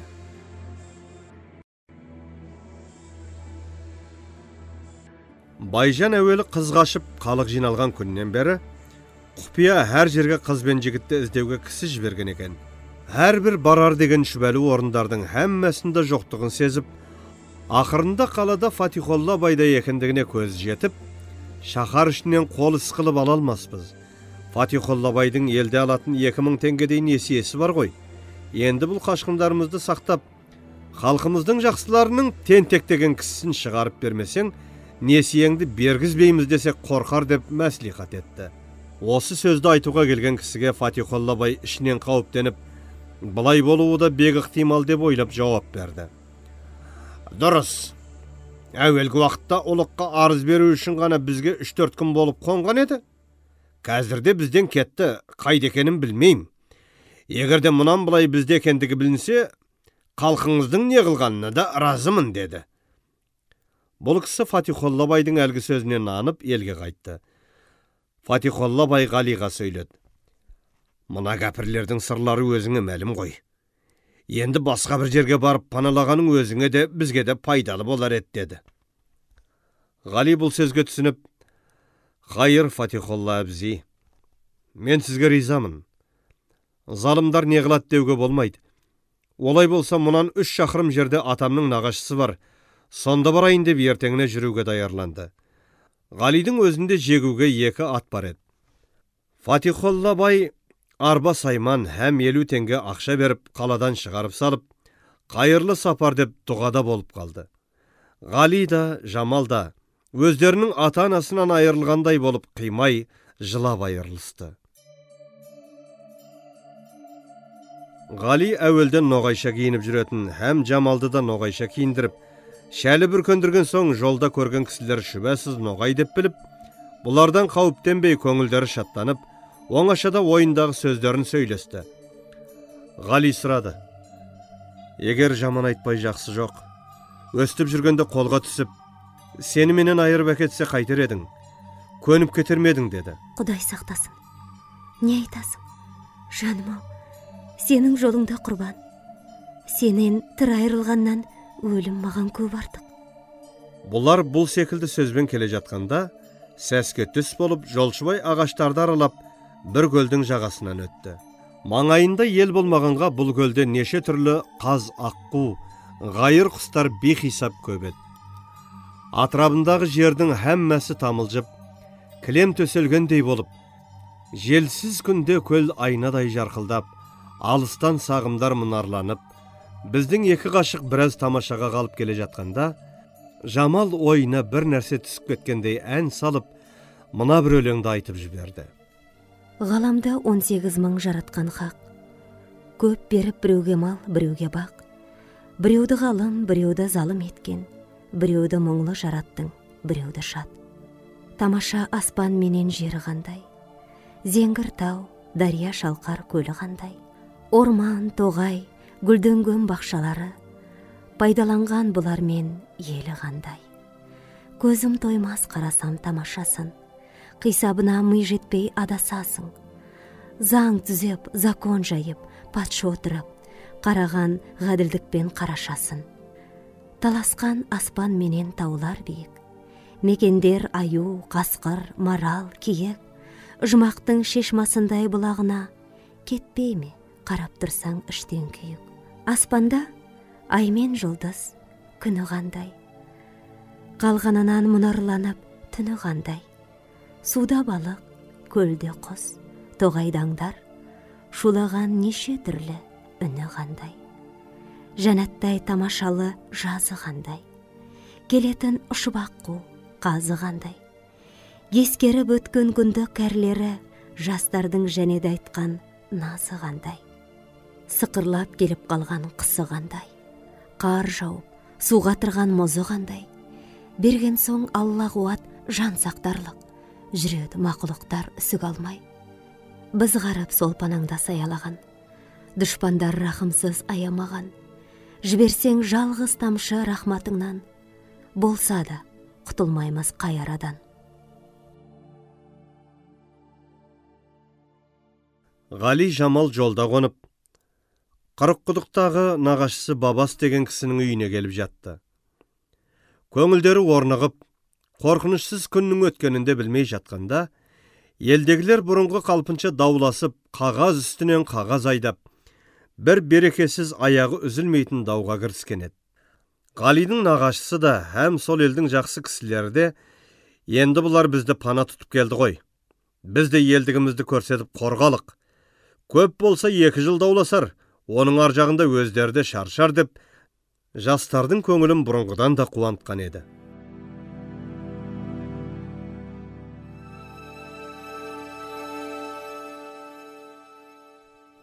Бұл мүсәпірлердің бақытсыздығына қарсы, бір күні Ғали төсектен ауырып тұрды. Нағашыларда үрпейісіп қалып, Жамалдың түсі қорыққаннан өзгеріп кетті. Ғали: «Тұла бойым қызып, сүйектерім сырқыраған секілді болып тұр» деп, тынши алмай науқасының күштілігі көрініп, төсектен тұрмай жатты. Науқасы күннен күнге ауыр тартып, 4-5 күннің ішінде бек қауіпті секілді көрінді. Әрбір тамыршы дәрігерлерді әкеліп тамыр ұстатып, ұшықтатып қақтырып көрсе де тәуір болмады. Жамалдың көзінен қанды жастар төгіліп, ас ішпей, кірпік қақпай зор қасіретке кірісті. 1 минут Ғалидың қасынан кетпей, әмән ауырды деген жерлерін сипап, мөлдірген көздерін Ғалидан алмай қарап отыратын болды. Менің бақытсыздығым өз басымнан асып, кесепаты саған да тие бастады. Ақыры қайырлы болсын, деп, Жамал Ғалиді құшақтап жылап талушы еді. Ғали болса, жылама, Алла сақтар, жазылармын. Қазынасы кең 1 сағатын жіберер деп, өзінен де Жамалдың көңілін жұбатушы еді. Сөйтсе де дерт күшейіп, Ғалидың халі нашарға айналды. Нағашылары еліне хабар жіберелік деп еді, Ғали рұқсат етпеді. Алланың жазғанынан қашып құтылмаспын. Құдай сақтар, жібермеңіздер деп тоқтатты. 10 күнде науқас сонша ауырлап, хәтта арыздаса бастады. Жамал бейшара қиялай болған кісідей бағзы уақытта басы айналып, талып та қалып Ғалидан: мен енді қайтемін. Сенен қайтып қаламын. Сенсіз дүниеде мен не боламын? Деп неше мәрте сұраса да, Құдайға тапсырдым дегеннен басқа еш жауап айта алмады. Барлығы 13 күн ауырып, бейсенбі күні түс кезінде жаңа гүл ашып келе жатқан бақшадай жанып тұрған жас ғұмыр сөнді. Алла рахмет тілесін. Жұма күні халық көп жиналып, жаназа оқып, көкем моласы деген зиратқа апарып қойды. Ғали жан тәсілім қылғаннан бері Жамал ессіз болып жатқан еді. Нағашыларды үлкен уайым қылып, бір сапар бізге мұндай жұмысты болып келгенде, бейшаралар бүйтіп қалды, қолымыздан өлтірген секілді болдық ау деп, өздері ақылдасып, естіртіп, һәм хабар айтуға кісі жіберді. Хабаршылар Ғалидың үйіне, Жамалдың үйіне кісі салып естіртті. Екеуінің де ата-аналары қағазға жазып келтіре алмастай жылап, зарлап, қайғыланып, дұшпандары һәм сол дәрежеде табалап шатланған еді. Көп тоқтамай Ғалидың ата-анасы һәм Жамалдың шешесі қасына жолдастар алып, аянышты өлім болған жерге жетті.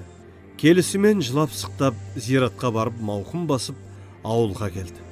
Жамал бейшара аз күннің ішінде сүзектен тұрған кісідей болып, келген ата-аналарымен жылап көрісуге де халі келмеді.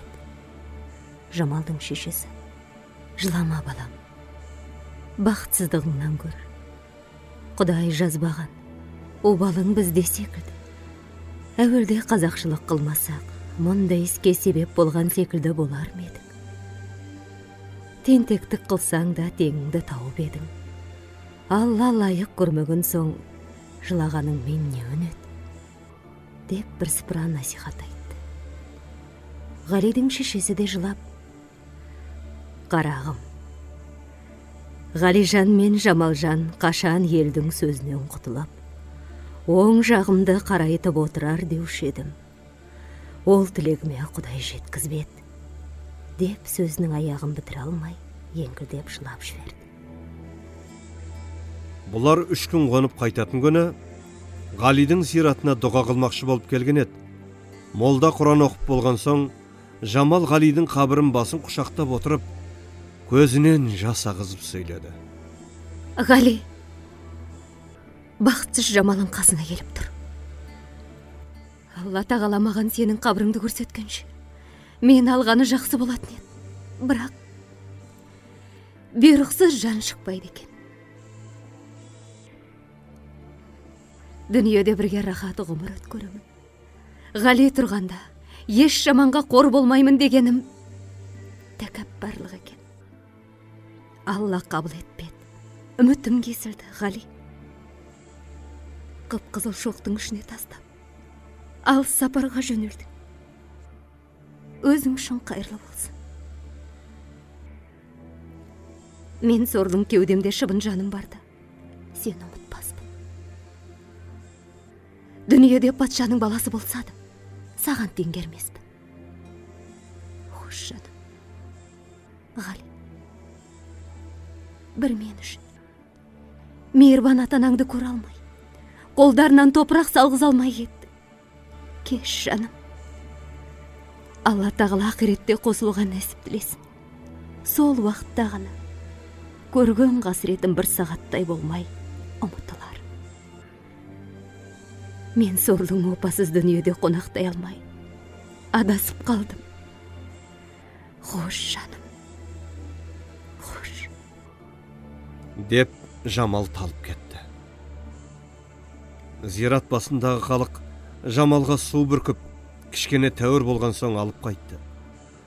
Сонда да Жамалдың есі бүтін кірмей, әлденендей мағынасыз сөздер сөйлеп келе жатты. Зираттан қайтқан соң бабастың үйіне келіп, енді жолаушылар қайтпақшы болды. Ғалидың ата-анасы үйіне кетіп, Жамалдың шешесі Жамалды өз үйіне алып қайтты.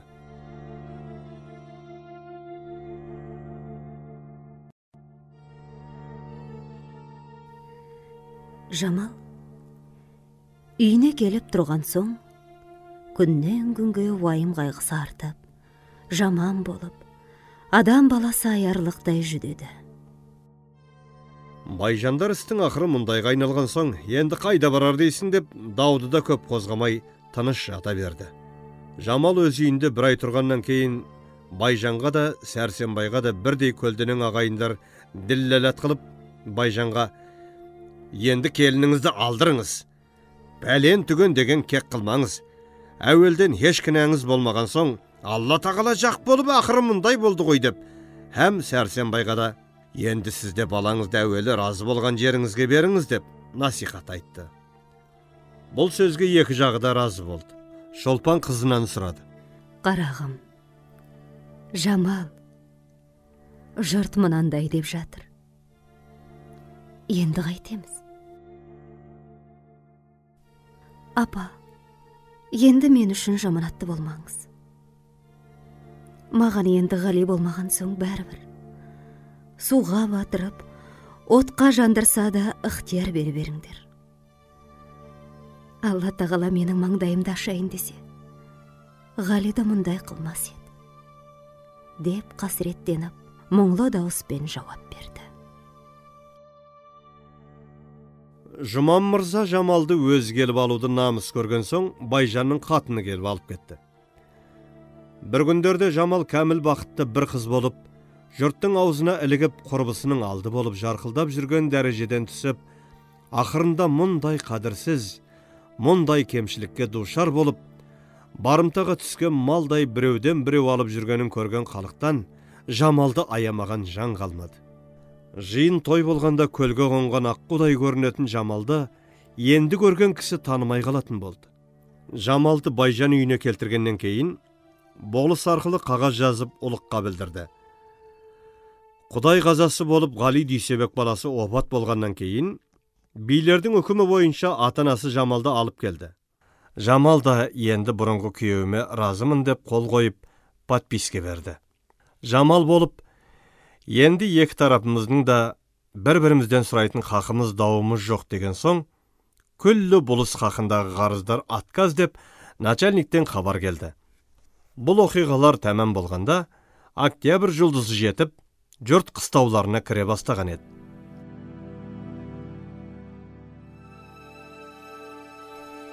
Жамалдың еш уақыт ойынан Ғали кетпей, бір минут көңіл ашып, езу тартып күлмеуші еді. Ешкіммен сөйлеспей, сөйлеген кісінің сөзін ұқпай, я естімей бір түрлі дивана кісідей болып жүрді. Жұман ерегісіп бұрынғыларын алдына келтіремін дегенсіп, не сөйлесе де ұрсып, боқтап, бағзы уақытта түртіп, түйіп қалып қорлап жүрді. Байжан мен қатыны Жамалды шыны қаласымен жақсы көрмей, баласына ақыл айтып, көп тоқтатпаушы да еді. Жамалдың үстіндегі киімі бек нашар болып, бағзы уақытта көздерінің алды көгеріп те қалып жүргенде, Жамал бейшара кісі көзіне көрінгенге жерге кіріп кете жаздаушы еді.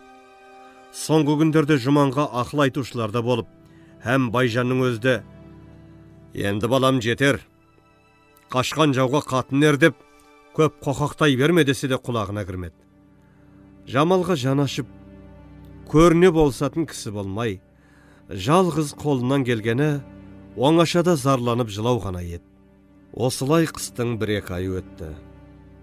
Жамалдың көрген қорлық кемшілігін мұсылман баласына бермесін деп айтарлыққа лайық болып, тұрса аяққа, отырса бас құратын болды. Нендей ұрып соғып қинаса да, Жамал бір сөз қарсы айтып көрген жоқ еді. Бір күні Жұман тағы бір себепсіз боқтаған соң, Жамал шыдай алмай: «Мен өлтіретін болсаң, бір жола өлтір. Әйтпесе, өзі күйіп жүрген жанымды күйдірме». Жұман мұна сөзді ести салып: «Иә, сенің сүйіп болған байыңның күйігі басылмай жүр екен ғой. Мен сенің күйігіңді басайын» деп, сол жерде тұра салып кеудеге тепкілеп, Жамалды талдырып тастады. Бұлардың үстіне Жұманның шешесі келіп айырып алып, Жұманға ұрсып: «Енді сен кісі өлтіремісің?» деп үйден шығарып жіберді. Жамал бір сағаттан кейін есін жиған соң, ақырға ақылын жиып: «Мен бүйтіп жүріп тіршілік қыла алмайды екенмін. Мұнанда бұл иттің қолынан өлгенше басқа жаққа кетіп өлейін» деп ойлады. Жамалдың бармақшы болып ойлағаны қаладағы Фатихолла бай еді.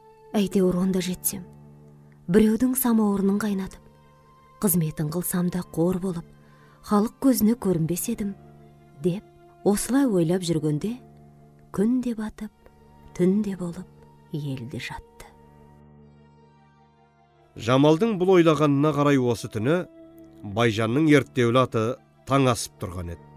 Жылырақ киім киініп, ептеп шығып Жамал әлгі атқа мініп, үлкен жолмен құтқардың ба Құдай деп жөнелді. Жамалдың ісі әуелде теріске басып келе жатқанмен, бұл сапарда істің сәті болмайтұғын белгісі көріне бастады. Жамал шыққан уақытта азырақ жаяу борасын бар еді. Жамал 20 шақырым шыққан уақытта боран көтеріліп, жол көрінбей қалды. Бара-бара боран әбден күшейіп, алды-артын орап алды. Қорқыныштың не екенін, әм жан тән рахатын ұмытқан Жамалдың ойында Ғали ғана болып келе жатқан уақытта аты бір жерге келіп тұрып қалды. Сол уақытта ғана байқаса, ат әлде қашан жолдан шығып кетіп, бір қалың омбығарға тоқтаған екен. Атты кейін бұрайын десе, екі қолы қатып қалып, тізгінді ұстауға келмей тоңып, һәм күллі денесінің қалтырағанын сезді. Жамал бар күшін жинап алып атын бұрып жүрген болып еді, еш нәрсе көрінбей, жол табылмайтын болды. Осылай, адасып түн ортасына шейін жүріп, өзі әбден жаурап, не болғанын білмеске айналды. Тым болмаса аттан түсіп, жаяу жүрсем жылынар мекенмін деп, түсіп жүріп көріп еді. Қалың қарға жығылып тұрып, жүре алмай, бір жерге келіп, бір жола құлады. Күндізінде мініліп жүріп, түнде һәм болдырған ат Жамалдың қасынан ұзамай тұрып қалды. Жамал да жан ұшырып тұла бойы қызып бара жатқан секілді болып, үстіндегі киімдерін әр жерге шешіп лақтырып, бар даусымен: «Ғали, Ғали, қиналды жаным, қайдасың?» деп, ақырғы тіршілігінің минуты осы болып, бір ояздай елге әңгіме болған сұлу Жамал мақсатына жете алмай, жапан далада, декабрьдің рақымсыз боранды түнінде жан тәсілім қылды.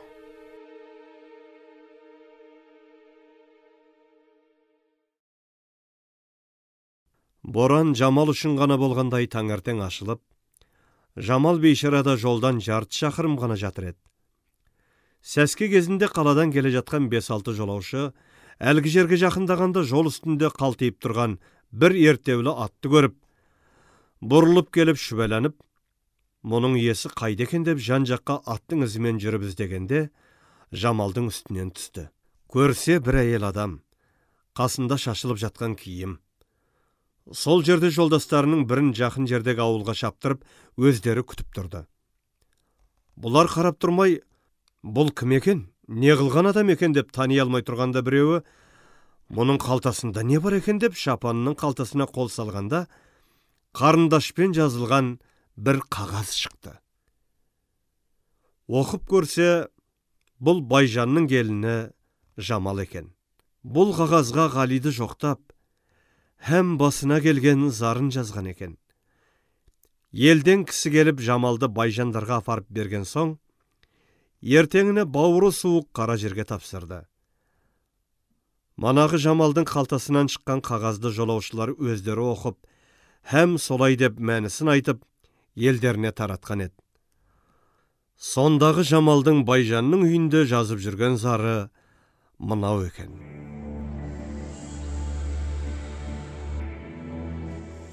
Қыздың құны 5 байтал. Сатылып кетті базарға. Басымнан кешкен уақиға, емес пе лайық жазарға. Жана шыған шағбазлар, ала жүрсін назарға. Рақимлы пенде ғаріпке, нақақтан ор қазармы? Мехрибанлы атамыз, қарамай берді ажарға. Теңіне барған қыз болса, мендей жүдеп азарма? Көрмеді Алла лайық, Ғалисынды сабазға. Көрген түстей күн өтті. Болған соң солай әзәлді, қуанышыңды көрсет, тартқызған қайғы жазаңды. Қараңғыда қалдым мен, шамшырақ сөнген заманда. Ғалидан қалып, не болдым? Жетпеді менің қазамды.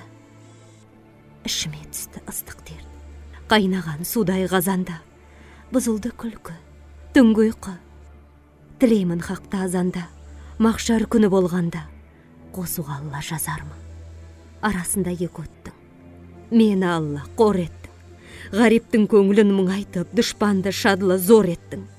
Алтын гауһар асылды жерге көміп жоқ еттің. Аспахани қылышты жасытып фәлши бор еттің. Жамал қыздың дауы деп, саумал көл басын топ еттің. Рахматың мол құдайым, масқарамынша не кеттің? Тотығыс едің бақшада, қара құсқа жем еттің. Хан қызындай басымды бір жаманға тең еттің. Ботасыз нардай боздатып, мінекей мені еңреттің. Қаһарыңды жіберіп, тең құрбымнан кем еттің. Мұндай зарлы қылғандай, мен бейшара не еттім? Жыладым зарлап, Ғали жоқ, ісіне көндім құдіреттің.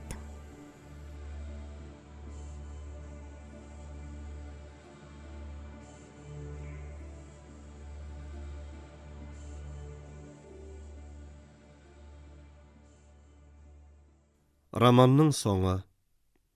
Петропавл, 1910 жыл. Бақытсыз Жамал аудио кітабы мектеп баспасының сұранысы бойынша Интер Синема ТВ сервис компаниясында жасап шығарылды.